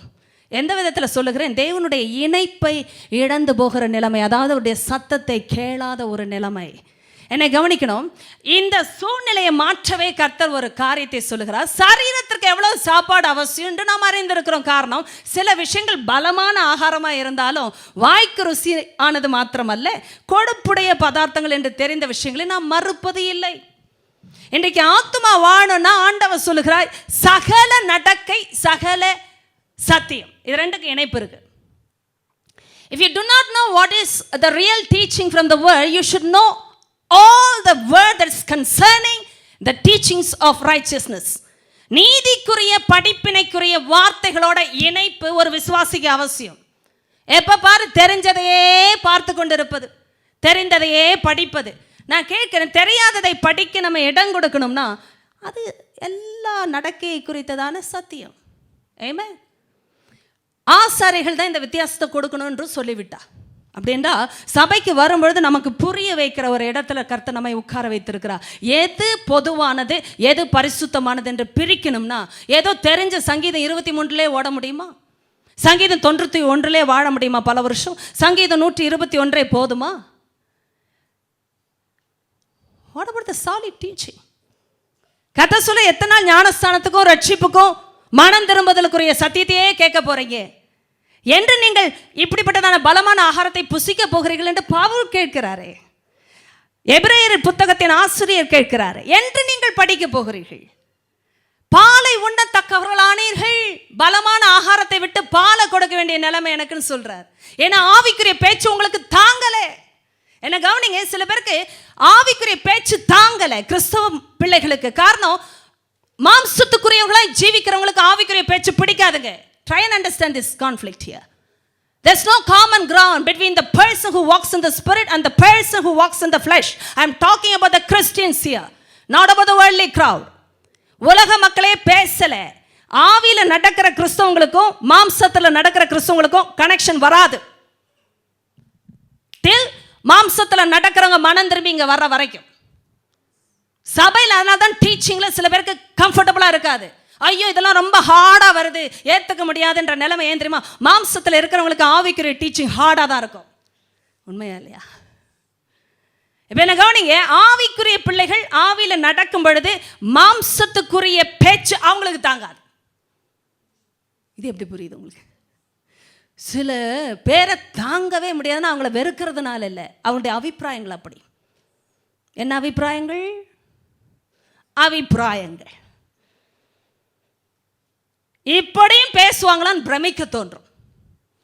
ஏங்க நீங்கள் பைபிள் படிச்சிருக்கீங்களா என்னைக்காவதுன்னு கேட்டால் படிக்கிறேங்கன்னு. எதை படிச்சிங்க? அதாங்க, சகல சத்தியத்தையும் படிக்கலைங்க. படித்து பாருங்க, நீங்களும் பிரிப்பீங்க. ஏமே இப்போ நான் ரொம்ப பிரிக்கிறேன்னு சொல்லலைங்க, பிரிக்க ஆசைப்படுறேங்க. ஆமென். கொஞ்சமாவது ஆசைப்படுங்க. எனக்கு ஒரு ஆச்சரியம், பேதுரு தான் ரெவலேஷனோட பேசினார்னு பார்த்தா கூட ஒரு 10 பேர் 12 பேர் இருக்கிறனா 11 பேர் இருந்தாங்கன்னா சந்தோஷம். அதில் ஒன்று பிசாசா இருந்தது. எதுக்கு தான் இருந்ததுன்னு எனக்கும் புரியல. ஹார்ட் டீச்சிங்ல அவரும் இருந்தார். எல்லாரும் ஓடிட்டாங்க. அநேக சீஷர்கள் பின்பற்றாமல் பின்வாங்கினார்கள். இன்னைக்கு உங்க ஃபேமிலியில உங்களுடைய டீச்சிங் சிலருக்கு பிடிக்காது. என்ன கட்டணும், இப்படிதான் கல்யாணம் கட்டணும்னு சொல்றேன், ஜாதி சனம்லாம் வேணாமான்னுவாங்க. ஜாதி சனம் வரட்டும், கர்த்தருக்குள்ள வரட்டும். ஆமேன் சொல்லிடும். கர்த்தருக்குள்ள இல்லைன்னா வராமலேயே இருக்கட்டும். அதுக்கு ஆமேன் வராது பாருங்க. அதுதான் பயமா இருக்கு. கிறிஸ்தவங்க நிறைய பேர், ஐயோ ஒரே நாள் கல்யாணம், ஒரே ஒரு கல்யாணம், எல்லாரும் வர்றதில்லை. இப்படி அபிப்பிராயங்கள் எத்தனை பேருக்கு? இப்போ அபிப்பிராயங்கள் தானே இதெல்லாம். ஏன் ஒரு நாள் கல்யாணத்துக்கு, ஒரே முறை நடக்கிற கல்யாணத்துக்கு ஊரே வரணுமான்னு நான் கேட்குறேன். சோறுபட வசதி இருக்கா? அபிப்பிராயங்கள் புரியுதுங்களா உங்களுக்கு? அபிப்பிராயம். ஆமாம், ஒரே நாள் கல்யாணத்துக்கு சாத்து வாங்க, சாத்து பட்டுப்படவே பளபளப்பா பெரிய பட்டையாக வாங்கி கொடுப்பாங்க. பட்டை தான் அப்புறம் எங்கே கட்டுறது? அதுக்கு மேலே கட்டிட்டு போனால் தெருவெல்லாம் திரும்பி நம்ம தான் பார்க்கும். வேறு கல்யாணத்துக்கு போனால் பொண்ணை விட ஜாஸ்தியாக வந்துட்டாங்கன்னு ஒரு மாதிரி பார்க்கும். அபிப்பிராயங்கள். ஆனால் இந்த காலத்து பிள்ளைங்க கர்த்தருக்குள்ள தேறி வித்தியாசமாய் சிந்திக்கிறது. அன்னைக்கு மட்டும் இல்லை, இன்னொரு 10 வருஷமும் வச்சு போடுற மாதிரி போடுறாங்க. நாங்கள் இனிமேல் பின்பற்ற முடியாது. திருப்பி கல்யாணம் பண்ண வாய்ப்பில்லை. யோசித்து கேளுங்க நம்ம அபிப்பிராயங்கள் இதெல்லாம். நான் கேட்குறேன், கர்த்தர் அப்படியெல்லாம் பேசியிருக்கிறாரா வேதத்தில்? ஒரு நாள் கல்யாணத்துக்கு ஊர் சனமே வரணும், அதனால எப்படியும் பண்ணுன்னு சொன்னாரா? கர்த்தருக்குள்ள இருக்கிற அந்த சாட்சிகள் வரட்டும், பரிசுத்தவான்கள் வரட்டும். ஏனென்றால் நான் உங்களை அழைத்தவர் பரிசுத்தராய் இருக்கிறது போல நீங்களும் உங்கள் நடக்கைகள் எல்லாவற்றிலேயும் பரிசுத்தராய் இருங்கள். அப்படி சொல்லுகிற தேவனோடு நடக்கிற 4 பேர் வந்தாலும் கல்யாணம் நடந்தா போதும். ஐயோ, அதுக்கெல்லாம் கட்ஸ் வேணும். பெரிய மனசு இல்லை சிலருக்கெல்லாம். ஐயோ, கல்யாணத்துக்கு அப்படிலாம் ஆள் இல்லாமல் போயிடக்கூடாதுங்க. வரட்டுங்க, கர்த்தரால் தெரிந்து கொள்ளப்பட்டவர்கள் வரட்டுங்க. அதுதாங்க உடன்படிக்கை. அதுதான் பரிசுத்த உடன்படிக்கையின் விவாகம். எப்படி நடப்பது திருமணம் அல்ல. ஆனால் தான் கடன் வாங்கியாவது கல்யாணம் பண்ணுறாங்க. ஐயோ, பைபிளில் எழுதியிருக்கா, நீங்களோ கடன் வாங்காதிருங்கள், அநேகருக்கு கடன் கொடுங்கள். அப்படின்னா கடன் கொடுக்கறது ஆண்டவர் தவறுன்னு சொல்லலை, வாங்காதன்னு சொன்னார். அல்லேலூயா சொல்லிடுறேன். இது என்ன வித்தியாசமான தேரியா இருக்குது? சகல சத்தியங்க. கர்த்தர் கடன் வாங்கவே கூடாது என்று சொன்னவர் கடன் கொடுக்கலாம் என்று சொன்னார். என்னென்னா, உன்னை அந்த அளவுக்கு நான் ஆசீர்வதித்து உயர்த்தும் பொழுது உதவி கேட்டு வருகிறவர்களுக்கு நீங்கள் கொடுக்கணும். ஆமென். கடன் கொடுக்கணும், பரிசும் கொடுங்க. அந்த அளவுக்கு ஆண்டவர் கொடுத்தால் கொடுங்க. ஆனால் விஷயம் என்ன தெரியுமா? ஆண்டவர் சொல்லும்போது இதெல்லாம் முக்கியமான விஷயங்கள். அப்பா அப்படியெல்லாம் பேசவே இல்லை ஒரு திருமணத்தை. இன்னைக்கு சின்ன சின்ன விஷயந்தான், வரதட்சணையிலேருந்து திருமணத்திலிருந்து அபிப்பிராயங்களை பேசும் பொழுது கிறிஸ்தவர்களுக்கு இன்னும் புரியல எது சத்தியம். ஏனென்றால் பைபிளோட டச் இல்லாமல் படித்தா எதை படித்தார்கள்? வேதத்துக்கு டைம் இல்லை, தெரிந்ததையே படித்து கொண்டிருக்கிறார்கள், கேள்விப்பட்டதையே படித்து கொண்டிருக்கிறார்கள். சகல சத்தியத்துக்குள்ள ஆவியானவர் நடத்தும் பொழுது அல்லவா வித்தியாசங்கள் உண்டாகிறது. தேவன் சொல்லி தருகிறார் பாருங்கள். எனக்கு ரொம்ப பிடித்த வசனம் 8வது வசனம் சொன்னார்கள் பாருங்கள், என் கட்டளைகளை கை கொண்டு நடவுங்கள். ஆமென். ஓ, இது பரிசுத்தர் பேசும்பொழுது ஒரு பயமான விஷயம். என் கட்டளைகளை கை கொண்டு வேறு விதத்தில் நடக்க முடியாதுயா அப்படி சொல்லி பாருங்களேன். இப்போ உங்கள் கட்டளைகளை கை கொள்ளாமல் நடந்தால் நல்லா இல்லை அப்படி சொல்லுங்கள். எத்தனை பேர் அவர் கட்டளைகளை கை கொண்டு நடந்ததுனால நல்லா இருந்தோன்னு சொல்கிறவங்க இருக்கிறீங்க? ஆமேன் ஆமேன் ஆமேன், அதுதான் நல்லா இருக்கு. கை கொண்டு நடக்கவில்லை என்றால் நல்லா இல்லை. சில பேர் சொல்லுவாங்க, எனக்கு என்ன மாதிரி இருக்கு சிஸ்டர், ஜெர்மனுங்க. உண்மைதான், எனக்கும் அப்படி பல மாதிரி இருந்திருக்கிறது. நமக்கே தெரியும் பிரச்சனை என்னன்னு. அவர் சொன்னதை விட்டு வேற எதையாவது செஞ்சால் ஒரு மாதிரி தான் இருக்கும். சொன்னதின் படியே செஞ்சா சந்தோஷமா இருக்கும். காரணம், ஆவியில ஒரு காரியத்தை கர்த்தர் போட்டு நடத்தும் பொழுது அதுதாங்க வாழ்க்கை. அப்படி வாழவில்லை என்றால் அது வாழ்க்கை இல்லைங்க. அது நம்ம எல்லாருக்கும் தெரியுங்க. இதுதாங்க உங்க தலைமுறைக்கும் தேவன் வைத்திருக்கிற பிரமாணம். ஆமென். இதை தாண்டி ஒரு முடிவை நீங்க செய்யவே கூடாது, செய்ய முடியாது. இப்ப பாருங்க, என் கட்டளைகளை கை கொண்டு நடவுங்கள் என்றால் என்ன அர்த்தம்? நான் உங்களை பரிசுத்தமாக்குகிற இப்போ அப்படியே 1 பேதுருக்கு வந்து விடுவோமா? 1 பேதுரு 1. ஏனென்றால் இந்த இடத்துல இந்த கனெக்ஷன் நம்ம பார்க்கணும். When God says something very specific here, this is about the obedience to the commandments. ஆண்டவருடைய கட்டளைகளுக்கு கீழ்ப்படியணும்னா எல்லாருக்கும் தெரியும், கீழ்ப்படிஞ்சாதான் நல்லா இருக்கும், இல்லைன்னா நல்லா இல்லை. சரி, என்ன பாருங்க, I've been talking about this in the ladies meeting on Saturday. கொஞ்சம் இணைப்பு இருந்தாலும் வந்திருக்கிற நபர்கள் தயவு செய்து பொறுத்து கொள்ளுங்கள். 13வது வசனம், ஆகையால் நீங்கள் உங்கள் மனதின் அறையை கட்டிக்கொண்டு. பெரிய ரை இல்லை, சின்ன ரை. என்ன அர்த்தம்? மனதின் அறையை கட்டிக்கொண்டு. தேவன் ராஜாக்களின் இடைக்கட்டுகளை அவிழ்ப்பான்னு தெரியும். அறை கட்சை என்ற வார்த்தை படித்திருக்கிறீர்களா வேதத்தில்? சரி, அறை என்றால் என்ன அர்த்தம்? மனதின் அறை. சொல்லுங்க ஐயா. ஏதோ வருது, ஆனால் சொல்ல வரவில்லை. டோரா? டோர். ரூம். அது எங்கே படிச்சிங்க இப்போ? சொல்லுங்க, அது எந்த பைபிளில் இருக்குது? படித்து சொல்லுங்கள். ஆங்கில வேதத்தில் இருக்கிறதா? இருக்காப்பா? அப்படியே சொன்னியாம்மா? ஓ, அப்படியே வந்து விட்டது. அவர் அறை என்றார், ரூம் ரூம் சொல்லிட்டாங்க. Very good. டோர் என்னார், அவர் ரூம்ன்ட்டார். வேற என்ன? கூரை என்று சொல்ல போகிறீர்களா? இடுப்பில் கட்டுகிற ஏதோ ஒன்று. லுங்கி, கைலி, வேஷ்டி, எப்படி வேணாலும் வைக்கலாம். ஆனால் மொத்தத்தில் கட்டுறது. எத்தனை பேருக்கு அது புரியுது? உங்கள் மனதின் அறையை கட்டிக்கொண்டு. என்னென்ன கட்டுற விஷயம் தான் ஆண்டவர் சொல்லுகிறார். என்ன பாருங்க, இப்படி எடுத்து இப்படி கட்டுறது ஒன்று இருக்குல்ல இடுப்பில், அப்படி கையில கட்டுற ஸ்டைலில் ஒவ்வொரு விதமாக வரும். அதை பற்றியெல்லாம் நம்ம யோசிக்க வேண்டாம். மொத்தத்தில் கட்டணும். கட்டலைன்னா அவ்வளோதான். நமக்கு தெரியும் கட்டுறதோட இம்பார்ட்டன்ஸு.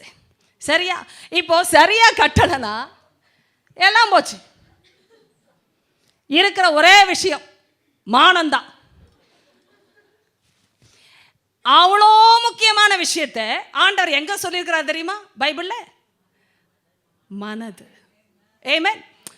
இதில் ஒரு முக்கியமான குறிப்பை நான் சொல்லட்டும். ஆண்டவர் ரொம்ப பியூட்டிஃபுல்லாக சொல்லிட்டு போகிறார். அதாவது இணைப்பு ரொம்ப முக்கியம். நம்ம நான் பரிசுத்தராக இருக்கிறது போல உங்கள் நடக்கைகள் எல்லாவற்றிலையும் பரிசுத்தராக இருங்கள் அப்படின்னு பல்ல கடிக்கிறாரா? அழைச்சவர் அவர்னா அவரை போல தான் நான் இருக்க விரும்புவேன்.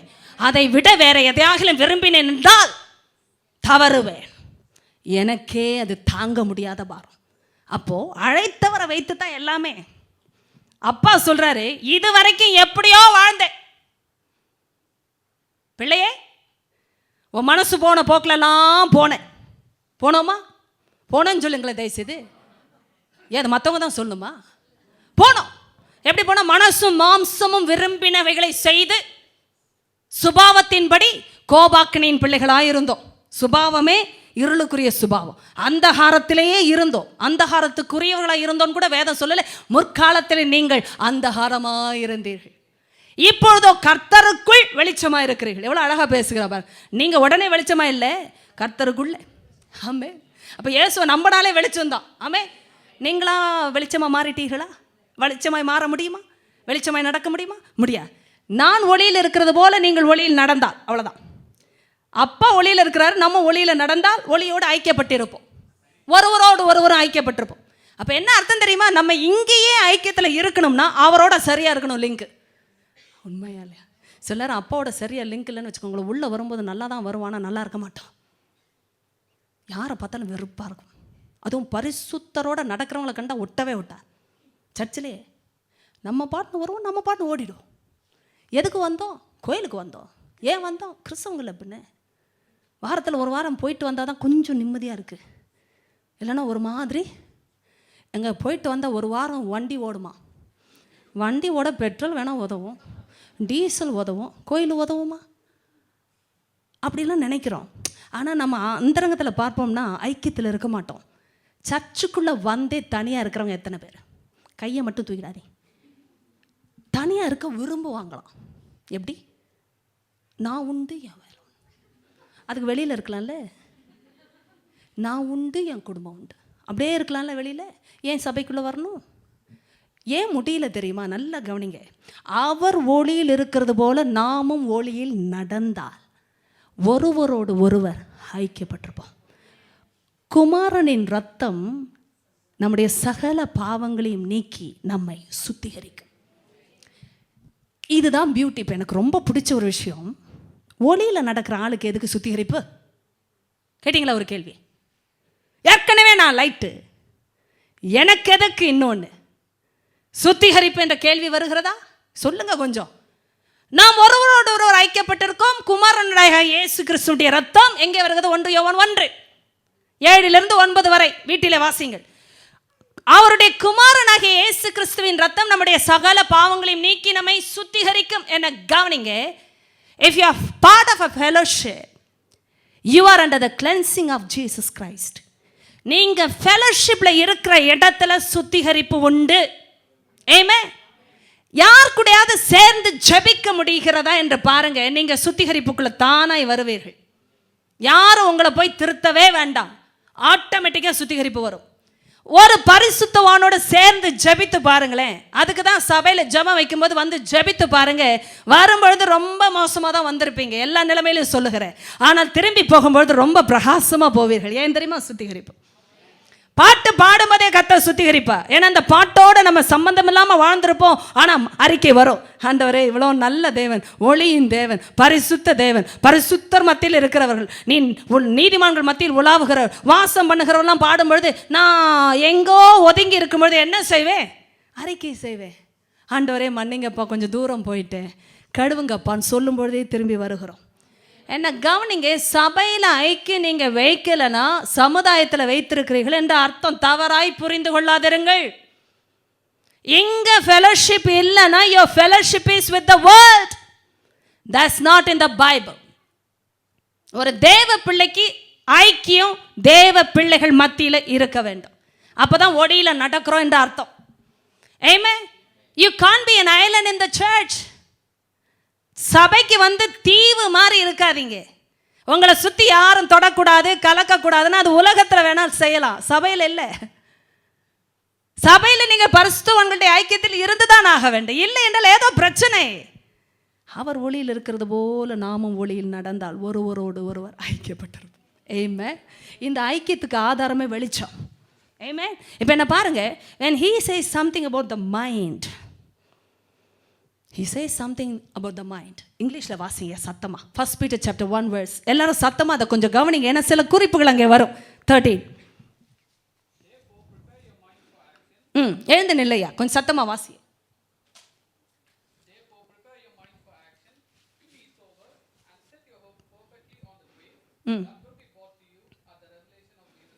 At the revelation of Jesus Christ. NIV வாசிங்க.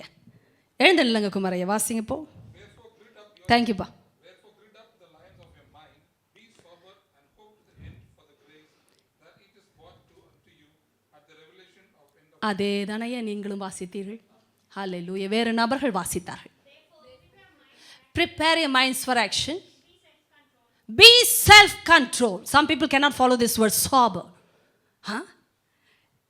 இந்த வார்த்தைக்கு பதிலாக be self-control. கொஞ்சம் வாசிங்க.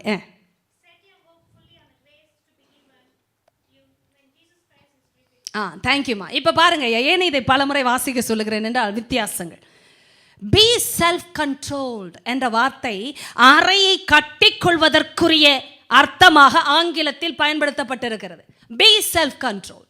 என்ன ஒரு நிமிஷம் பாருங்க, நான் உங்களை அழைத்தவர் பரிசுத்தராக இருக்கிறது போல உங்கள் நடக்கைகள் எல்லாவற்றிலையும். அப்படின்னா அம்மா ஐயா கவனிங்க, சில விஷயங்களில் சில பரிமாணங்களில் கோணங்களில் தேவன் நமக்கு பரிசுத்தத்தை சொல்லி கொடுத்திருக்கிறார்.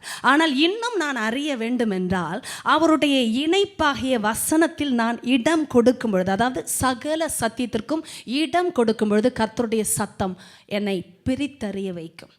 நான் அறியாத பகுதிகளை அறிய வைக்கும். ஆமென். நான் சொல்வது அறியாத பகுதிகளை அறியவை. இப்போ கவனிங்க, when God speaks to you about something here regarding the mind control, this is about the self control. எத்தனை பேருக்கு சந்தோஷமா இருக்கு? மனதின் அறையை கட்டுவது என்றால் இதை உலகத்தில் யாருமே பேசவும் முடியாது, பேசினா செய்கிறவர்களா இருக்கவும் முடியாது. If you talk about mind control, nobody can control their minds by their own self control. Bible சொல்லுது, அப்படிதானே சொல்லுது, be self controlled. இதை கொஞ்சம் பதில் கொடுங்களேன். what do you mean by self control? Controlling the self. அதானே? என்னங்க சுய கட்டுப்பாடு என்றால் என்ன? சுயத்தை கட்டுப்படுத்துவது. ஆமென். எல்லாரும் வெடிப்பா இருக்கிறீர்களா? பைபிள்ல ஆண்டவர் சொல்றது போல அதான் சொன்னார், நான் உங்களை அழைத்திருக்கிறவர் பரிசுத்தராய் இருக்கிறது போல நீங்களும். அப்படின்னா நான் சொல்ற டயலாக வேற யாரும் சொல்ல முடியாதுன்னு அப்பா சொல்றார். இப்போ கவனிங்க, என் மைண்டு எப்படியும் இருக்கிறதுக்கு ப்ரிப்ரேஷன் அவசியமே இல்லை. உண்மைதானே? அவுட் ஆஃப் கண்ட்ரோல் பிஹேவியருக்கு அறைய கட்ட வேண்டிய அவசியம் இல்லை. அவுத்து விட்டலாம். ஐயோ என்ன அவுட் ஆஃப் கண்ட்ரோலாக இருக்காங்க பாருங்கள், வேஷ்டி கண்டது கூட தெரியல. உண்மையா இல்லைங்க? எந்த அளவுக்கு குடிச்சிருந்தா இப்படி கிடப்பாங்க பாருங்கள். ட்ரெஸ் ஆகுந்தது கூட தெரியலன்னு சொல்லுவாங்க. என்ன அர்த்தம்? they are out of control. இப்போ மைண்டை கண்ட்ரோல் பண்ணுன்னு கர்த்தர் சொன்னா என்ன அர்த்தத்தில் சொன்னா தெரியுமா? தெளிந்த புத்தி உள்ள ஆளு தான் மனதின் அறையை கட்டி கொண்ட ஆளு. இப்போ மனதின் அறையை கட்டி கொள்ளணும்னா கண்ட்ரோல் வேணும்னு சொல்றார். அப்போ அந்த கண்ட்ரோல் எங்க இருந்து வரும்? How can you ever have control over yourself? Any answer? சொல்லுங்க வசனம். தகுதியாய் இராது தெரியும், அதுவும் தெரியும். How do you exercise self control? எனக்கு ரொம்ப பிடிச்சது வசனம், prepare your minds for action and be self controlled.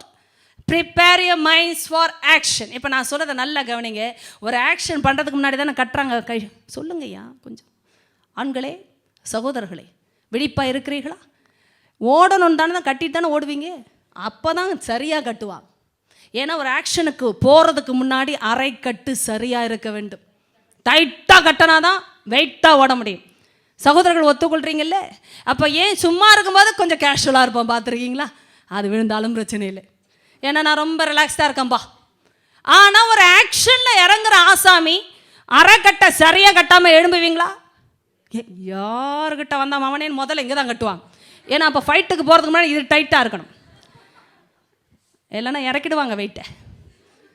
இது நமக்கு ஒரு பழக்கத்தில் தெரியும், வழக்கத்தில் தெரியும்னா கர்த்தர் அதை தான் ஆவிக்குரிய நிலைமையில சொல்கிறாரு. For you to have a mind that is clear, you have to exercise self control. If God is telling about this preparation concerning the mind, this is about the teaching of holiness. பரிசுத்தம் இல்லைன்னா இந்த preparation வேண்டாம். எப்படி வேணாலும் மைண்டை வச்சுக்கலாம். எத்தனை பேருக்கு புரியுது? நம்ம மைண்டை இஷ்டம் போல சுத்த விடுறதுக்கு கர்த்தர் அவசியம் இல்லை. உண்மை தானே? ஆனால் கர்த்தர் அழைத்திருக்கிறார், பரிசுத்தத்தை சொல்லி கொடுக்கிறார்னா முதல்ல மைண்டை தான் டச் பண்ணுவார். You can't be without self control. என்ன தாண்டி நடந்துருச்சுன்னு யாராவது விசுவாசி பேசாதீங்க. முதல்ல அதை நிறுத்துங்க, அதுக்கு ஒரு கண்ட்ரோலை வைங்க. என்ன தாண்டி வந்துருச்சுன்னு யாருமே டயலாக் விடக்கூடாது.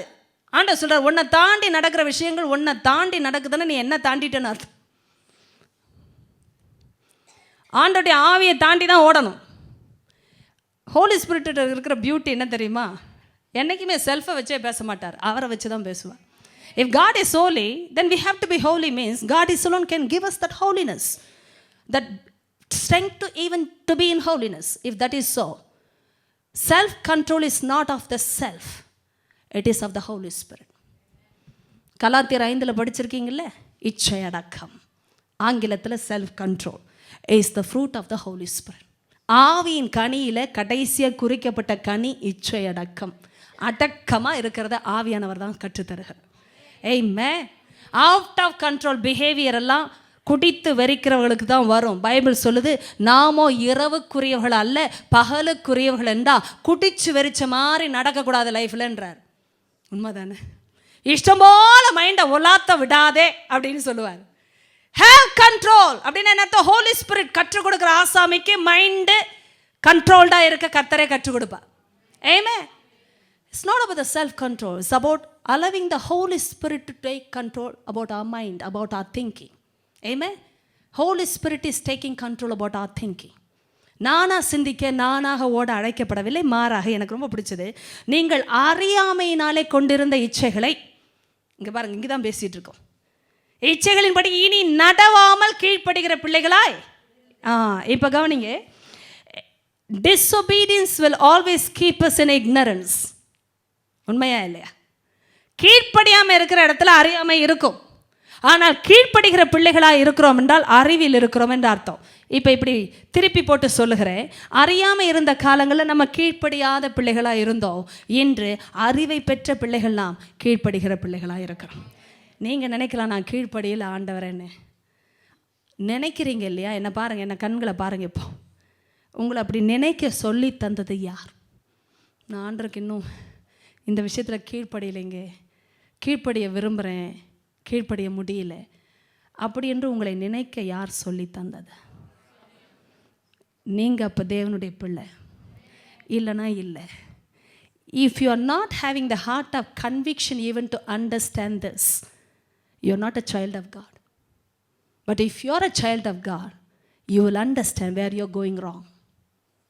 தவறாக போகிறது கூட தெரியாமல் தவறாக போகிறது தேவ பிள்ளை இல்லை. திரும்பவும் சொல்லிடுறேன், தவறாய் போகிறது கூட தெரியாமல், தவறாய் நடந்துகிறது கூட தெரியாமல், தவறாய் பேசுகிறது கூட தெரியாமல், தவறாய் சிந்திக்கிறது கூட தெரியாமல் வாழ்கிற பிள்ளை தேவ பிள்ளை இல்லை. ஆனால் தவறு என்னதென்று தெரிவதற்கு காரணம் சரி என்னதென்று தேவன் சொல்லி தருகிறார். ஏமே, அதனால தான் வித்தியாசம் தெரியுது. இன்றைக்கு அறிவு வந்தால் கீழ்ப்படிதல் வருகிறது. என்ன கவனிங்க, if you know your God, it's not about knowing somebody who is up in heaven, who is, it's like he can't be accessed, he's too holy to reach to. No, he's the God who is living on the inside of you. உறவின் அடிப்படையில் கர்த்தர் ஒன்றை பேசும் பொழுது ஒரு தேவ பிள்ளைக்கு அவரிடத்தில் பழகாமல் பேசாமல் விலக முடியாது. எவ்வளோ டஃப்பாக இருந்தாலும் சொல்கிறேன், எத்தனை பேருக்கு அது பிடித்திருக்குது? எவ்வளோ டஃப்பாக இருந்தாலும் அவரை விட்டு இன்னொரு ஆள்கிட்ட போக முடியாது. அதனால தான் பலமான ஆகாரத்தை கூட விருப்பமாக உண்டார்கள் சீஷர்கள். ஆமென். உம்மை விட்டு யாரிடத்தில் போவோம் ஆண்டவரே? ஜீவ வசனங்கள் உம்மிடத்தில் அல்லவா உள்ளது. அப்படின்னா ஜீவன் என்னதுன்னு டேஸ்ட் பண்ணுற ஒரு ஆள் எப்படி மரணத்துக்கு போவாங்கன்றேன். உண்மையா இல்லையா? மரணம் இனிப்பா வரலாம், அது மரணம் என்று தெரிந்த ஆள் எப்படி இனிப்பை விரும்புவார்கள்? ஷார்ப்பா வந்தாலும் ஏற்றுக்கொள்றதுக்கு காரணம் என்ன தெரியுமா? நல்ல try and understand this one thing. If you love your God, you will love His teachings, however hard it might be, because you know His love in your life. ஆண்டவருடைய அன்பை புரிந்து கொண்டவர்கள் எவ்வளவு பலமான ஆகாரமாய், எவ்வளவு கத்தியை போல அவர் ஷார்ப்பா பேசினாலும் ஏற்றுக்கொள்வார்கள். It's all about love here. சில பேர் சொல்லுவாங்க, இவங்க கிட்ட போனா ஒரு மாதிரி ஸ்ட்ராங்கா பேசுவாங்க, போக வேண்டாம்னு நினைச்சீங்கன்னா I doubt your relationship with your God Himself. You can't say this is too much to take, it's too hard to swallow. உங்க அப்பா அம்மா உங்களை பெற்றெடுத்தவங்கன்ற அறிவு இருந்தா எவ்வளோ அடித்தாலும் அப்பா அம்மா தானே, திட்டினாலும் அப்பா அம்மா தானே. நான் அந்த வீட்டில் இருக்க மாட்டேன்னு ஓடன பிள்ளைங்க உருப்பிட்டார்களா? இல்லை, அதுதான் உண்மை. அடித்தாங்க, அப்பா அடித்தாங்கன்னு வீட்டை விட்டு ஓடின பிள்ளைகளை நான் கேள்விப்பட்டிருக்கேன். இப்போ எந்த அளவுக்கு அறிவு இருக்கிறது பாருங்க. அப்பா அடித்தான்னு ஓடினா நீ எல்லாம் பிள்ளையா நான் கேட்பேன், திருப்பி கண்டுபிடிச்சா இன்னும் ஜாத்திருவேன்றேன். அறிவில்லை, எது டிசிப்ளின்னு தெரியல. உலகத்தில் யாரும் உதைக்க மாட்டாங்க, பெற்றெடுத்தவங்க தான் உதைப்பாங்க. ஏன்னா அவங்க தான் அப்பா, அவங்க தான் அம்மா. தெருவில் போகிறவங்களாம் கொஞ்சுவாங்க தான், ஆனால் மிஞ்சுவார். நீங்கள் உங்கள் வாழ்க்கையில் எல்லாம் தாலாட்டே பாடணும்னா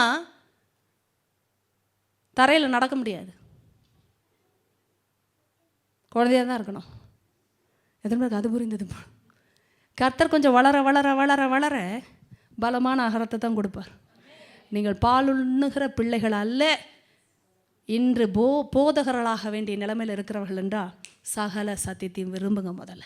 ஏமே, எவ்வளோ ஹார்டாக இருந்தாலும் படித்து பாருங்களேன், கொஞ்சம் இன்பமாக இருக்கும். அடே அப்பா, உங்களை மாறி இந்த ஆஸ்பெக்டில் எனக்கு யாரும் சொல்லித்தரவில்லை டாடி. ஏமே, உங்களை பெத்தெடுத்தவங்க சொல்லித்தரவே முடியாது. எவ்வளோ நல்லவங்களாக இருந்தாலும் எழுதி வச்சுக்கோங்க. உங்களுடைய நல்ல டீச்சர்ஸை வைத்துக்கொள்ளுங்க. நல்லவங்களை, நான் நல்லவங்கள சொல்கிறேன், நல்ல தலைவர்கள், நல்ல உங்கள் கம்பெனி பாஸ் சூப்பராக வந்துட்டாருப்பா லைஃப்பில், ஐயோ வாட் அ கிளாஸ் அப்படின்னு சொல்கிற ஆள் கூட சொல்லித்தர முடியாது. எத்தனை பேருக்கு புரியுது? What a class. இந்த கிளாஸ் எல்லாம் உள்ளே போனால் தான் தெரியும். அடே அப்பா, வெளியில் தான் பர்சனாலிட்டி, உள்ள முனிசிபாலிட்டி. நிறைய பேர் அப்படிலாம் அப்பியர் ஆகிறாங்கல்ல, என்ன ஸ்மார்ட்டுப்பா, வாட் அ கிளாஸ். உள்ளே பார்த்தா வெள்ளை அடைக்கப்பட்ட கல்லறைகளே. இன்றைக்கி நம்ம வாழ்க்கை எப்படி தான், வெள்ளையாக இருக்கிறனால எல்லாம் நல்லது இல்லை, உள்ள பாருன்றார். ஆண்டவர் அடைச்ச கல்லறைக்கு கூட ஒரு பேர் வச்சாரியா, வெள்ளை அடைக்கப்பட்ட கல்லறை. அப்போ இன்னும் சுருக்குன்னு போயிடுச்சு பரிசேயர். நம்மளைத்தான் சொல்கிறார், வேற யாரும் இல்லை. ஏன் ஒன்றை குத்துச்சு? ஆமாம், நான் பொதுவாக தான் பேசுகிறேன். சில பேருக்கு குத்தும், அப்படி இருந்தால் குத்தும், வேறு வழி இல்லை. எனக்கு அதுதான், எவ்வளோதான் வெளியில் கிளாஸாக காட்டினாலும் உள்ளே இருக்கிறத பார்க்குறாருல்ல, இப்போ அவர்கிட்ட நம்ம பதில் கொடுக்கணும் இல்லை. உங்களை போல் யார் டீச் பண்ணுவான்னு சில நேரம் அப்படியே பிரமித்து போகிற பேச்சு அவர் தான் பேசியிருக்கிறார். நீங்கள் இவ்விதமாய் கிறிஸ்துவை கற்றுக்கொள்ளவில்லை அப்படின்னா என்ன அர்த்தம்? உனக்கு யார் இதை டீச் பண்ணதுன்னு கேட்குறாரு. வேறு விஷயத்தை செய்யும்போது இது நான் உனக்கு சொல்லி தந்த விஷயம் இல்லையே. எப்படி இருக்கு? இப்படிலாம் கொஞ்சம் பைபிளை படித்து பாருங்கள். எங்கே கற்றுக்கிட்டேன்? அப்படி வருது அந்த பதில். நீங்கள் இவ்விதமாய் கிறிஸ்துவை கற்றுக்கொள்ளவில்லைன்னா என்ன அர்த்தம்? வேறு எங்கே கற்றுக்கிட்டே இதை அப்படின்னு கேட்டால் அப்படி இருக்கும்.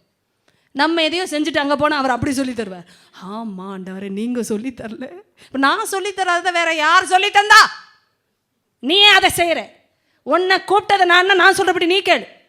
ஏமே இப்படிலாம் கொஞ்சம் பைபிள் படித்து பாருங்கள், ரொம்ப சுவாரஸ்யமாக இருக்கும். ஆட டாடி நீங்கள் சொல்லி தர மாதிரி யாருமே சொல்லி தர முடியும்.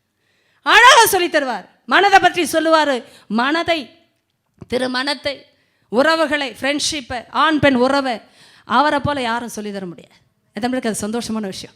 கோ லேர்ன் ஃப்ரம் ஹிம். எப்படிலாம் அழகாக சொல்லி தருவார். ஆப்போசிட் செக்ஸை பற்றி சொல்லி தருவார். எப்படி பழகணும்னு சொல்லி தருவார். எப்படி பவுண்டரிஸ் வைக்கணும்னு சொல்லி தருவார். ஓ மை காட், அவர் சொல்லி தர போல யாரும் சொல்லி தர முடியாது. ஏமே எழுந்து நிற்கலாமா? அடுத்த முறை இதை கண்டினியூ பண்ணும்பொழுது பரிசுத்த ஆவியானவர் இன்னும் உங்களுக்கு விளக்கங்களை தரும்படியே நான் ஜெபிக்க போகிறேன். See, this is all about personal walk with Christ. இன்னொரு கிறிஸ்தவங்களை வச்சு நான் இதை பேசவே மாட்டேன். You don't try to compare yourself with somebody else seated next to you. அவங்களும் கிறிஸ்தவங்க தான், நீங்களும் கிறிஸ்தவங்க தான். ஆனால் நான் கேட்குறேன், 2 பேருக்கும் கிறிஸ்து தான் தகப்பன் என்றா, அந்த தகப்பன் உங்களுக்கு சொல்லித்தர்ற ஆழங்களுக்கு நீங்கள் இடம் கொடுப்பீர்கள் என்றா, மற்றவர்களை வைத்து படித்துக் கொள்கிற பாடங்கள் அல்ல, இது தேவனை வைத்து வருகிற போதிப்பு. ஏமே கரங்களை உயர்த்தி சொல்லுங்கள், ஏசப்பா நான் படித்துக்கொள்ள விருப்பமாக இருக்கிறேன், என்னோட நீ பேசணும் ஆவியானவரை. கொஞ்சம் நேரம் சீரியஸாக ஹோலி ஸ்பிரிட்டை பேசுங்க. அப்பா, நான் தவறுகிற மனுஷி, நான் குறைவுள்ள பாத்திரம் தான், ஆனால் நிறைவுள்ளவரிடத்தில் நான் வரும்பொழுது நிறைவாக்கப்படுகிறேன். நிறைவானது வரும்பொழுது குறைவானது ஒழிந்து போம். ஏமே குறைவானது ஓடிப்போம் என்று சொல்லவில்லையே ஏசப்பா. ஓடி போனது திரும்பி வரும், ஆனால் ஒழிந்து போனது திரும்பாது. இயேசுவின் நாமத்தில் நான் ஜெபிக்கிறேன் ஆவியானவரே. இந்த அறை முழுவதும் என்னுடைய செய்தியை கேட்ட தொலைக்காட்சியிலும் இன்டர்நெட்லையும் யூடியூப்லையும் கேட்கிறவர்கள் இயேசுவின் நாமத்தில் இப்போதே இந்த வார்த்தையினால் வருகிற சுத்திகரிப்புக்கு நான் ஒப்பு கொடுக்கிறேன். அப்பா, நீர் பரிசுத்தராய் இருக்கிறது போல என்று சொல்வதற்கு முன்பாக எங்களை அழைத்தவர் பரிசுத்தராய் இருக்கிறது போல நாங்களும் எங்கள் நடக்கைகள் எல்லாவற்றிலேயும் பரிசுத்தர்களாய் இருக்க அழைக்கப்பட்டிருக்கிறோம். அதற்காக உமக்கு நாங்கள் மகிமையை கொடுக்கிறோம், நன்றியை கொடுக்கிறோம், துதியை கொடுக்கிறோம். அப்பா, எங்களை அழைத்தவர் பரிசுத்தர். ஆமென். வேறு யாரும் எங்களை அழைக்கவில்லை, தேவனே எங்களை அழைத்தார். பரிசுத்த தெய்வமே எங்களை அழைத்தார். அவரே எங்களை வேறு பிரித்தார். எங்களை பேச சொல்லி அழைத்த தேவனுக்கு நாங்கள் உத்தரவாதிகளாக இருக்கிறோம். அப்பா, இந்த உறவுக்காக ஸ்தோத்திரம் ஐயா. எங்களை அழைத்தவர் எங்களுடைய தகப்பன், பரிசுத்தத்தின் தகப்பன், பரிசுத்தத்தின் தேவன், பரலோகத்தின் தெய்வம். இயேசுவின் நாமத்தில் என்னோடு சேர்ந்து ஜெபிக்கிற எல்லாரையும் இப்பொழுதே நம்முடைய பரிசுத்தத்தின் வல்லமை தொடுகிறதற்காய் ஸ்தோத்திரிக்கிறேன். இப்பொழுதே நம்முடைய போர்வைக்குள்ளாக நாங்கள் வந்து விடுகிறோம் ஐயா. உங்களுடைய போர்வைக்குள்ளாக நாங்கள் வந்து விடுகிறோம். இயேசுவின் நாமத்தில் உலகம், மாம்சம், பிசாசு, துரைத்தனங்கள், அதிகாரங்கள், சத்துருடைய எந்த சதி ஆலோசனைகளும் பக்க வாசுகளும் எங்களை தொட அதிகாரம் இல்லை. இயேசுவின் நாமத்தில் என்னை நானே விடுவித்துக் கொள்கிறேன். சொல்லுங்கள், என்னை நானே விடுவித்துக் கொள்கிறேன். இப்போது இயேசுவின் நாமத்தில் என்னை நானே விடுவித்துக் கொள்கிறேன். சீயோன் குமாரத்தே, பாபிலோனில் குடியிருக்கிற சீயோன் குமாரத்தே, உன்னை நீயே விடுவித்துக் கொள், பிற்பாடு மகிமை உண்டாகும் என்று கர்த்தர் சொல்லுகிறார். கர்த்தர் சொல்லுகிறார். கர்த்தர் சொல்லுகிறார். பெற்றுக்கொள் தேவ பிள்ளை. கர்த்தர் உன்னோடு சொல்லிக் கொண்டிருக்கிறார். நீ பாபிலோனில் குடியிருந்தாலும் உன்னை நீயே விடுவித்துக் கொள், உன்னை நீயே விடுவித்துக் கொள், பிற்பாடு மகிமை உண்டாகும். உன்னை தொடுகிறவன் என் கண்மணியை தொடுகிறார். உன்னை தொடுகிறவன் என் கண்மணியை தொடுகிறார். பரிசுத்த ஆவியானவரே, உம்முடைய வார்த்தைக்காக ஸ்தோத்திரம். எங்களை தொடுகிறவர்கள் உம்முடைய கண்மணியை தொடுகிறார்கள் அப்பா. நாங்கள் உம்முடைய கண்மணியா இருக்கிறோம் ஐயா. நாங்கள் உலகத்தில் வாசம் பண்ணினாலும், பாபிலோனில் குடியிருக்கிறதை போல இந்த உலகத்தில் நாங்கள் குடியிருந்தாலும் எங்களை நாங்களே விடுவித்துக் கொள்ளுகிறோம். அப்பா, வியாதியோடு, சாபத்தோடு, மனமுறிவோடு, மன அழுத்தத்தோடு, கலக்கத்தோடு, வீழ்தலோடு, வீழ்ச்சியோடு, வியாதியோடு, விபத்தோடு, நஷ்டத்தோடு எதெல்லாம் உடைய பிள்ளைகளை இணைத்ததோ, எங்களை இணைத்ததோ, அதை இப்பொழுதே இயேசுவின் ரத்தத்தினால் நான் முறிக்கிறேன். பிதா, பெற்றுக்கொள் தேவ பிள்ளை, முறிக்கிறேன் அந்த இணைப்பை இயேசுவின் ரத்தத்தினாலே நான் முறிக்கிறேன் இப்பொழுது. ஆமென். முறிக்கப்பட்டதா இது பிரியட்டும், இப்பொழுது நிரந்தரமாய் பிரியட்டும், நிரந்தரமாய் பிரியட்டும், இயேசுவின் நாமத்தில் நிரந்தரமாய் விலகட்டும். ஹalleluya. சிலருடைய சரீரங்கள் ஆண்டவருடைய தொடுதல் வந்து கொண்டிருக்கிறது. உங்களுடைய சுகத்தை பெற்றுக்கொள்ளுங்க, உங்களுடைய சுகத்தை பெற்றுக்கொள்ளுங்க. ஹalleluya. சிலருடைய இடுப்பு வலி, முழங்கால்ல கர்த்தருடைய தொடுதல் பெற்றுக்கொள்ளுங்கள் இயேசுவின் நாமத்திலே. ஆமென், ஆமென். ஒரு பிடிப்பை போல கை கால் பகுதியில், இடுப்பு பகுதியில் விசேஷமா ஒரு பிடிப்பை போல, there was a tightness in your body that time when you came for the Bible study. Now the Lord is touching you there. Receive your healing in the name of Jesus. Amen. இயேசுவின் அதிகாரமுள்ள நாமத்தில் ஆண்டவரே சொஸ்தத்தை கொடுத்ததற்காக ஸ்தோத்திரம். அப்பா, விடுதலையின் தேவன் எங்களை சுகப்படுத்தும் பொழுது உம்முடைய வார்த்தையை அனுப்பி எங்களை குணமாக்குகிறேன். ஆமென். நீரே எங்களுடைய குணமாக்குகிற பரிகாரி அப்பா. எல்லா நிலைமையிலும் எங்களுடைய குணம் உங்கள் ஒருவரால் தான்ப்பா வருது. இந்த உலகம் வேணாம், மாம்சம் பிசாசு வேண்டாம் என்று எங்களை நினைக்க வைப்பதே உங்களுடைய நியதியாகிய அழைப்பு. உங்கள் அழைப்பை பெற்ற நாங்கள் அப்படித்தான் நினைப்போம். வேறு விதத்தில் எங்களால் நினைக்க முடியாது சுவாமி. உலக மாம்சம் கலக்கும் பொழுது, பிசாசுக்குரிய காரியங்கள் இடம் பிடிக்கும் பொழுது அதை இனம் கண்டுகொள்ள வைப்பதே உம்முடைய அழைப்பு சுவாமி. உம்முடைய அழைப்பை பெற்ற ஒரு பிள்ளை கூட இந்த அறையில் வெட்கப்படக்கூடாது, வெட்கப்பட முடியாது.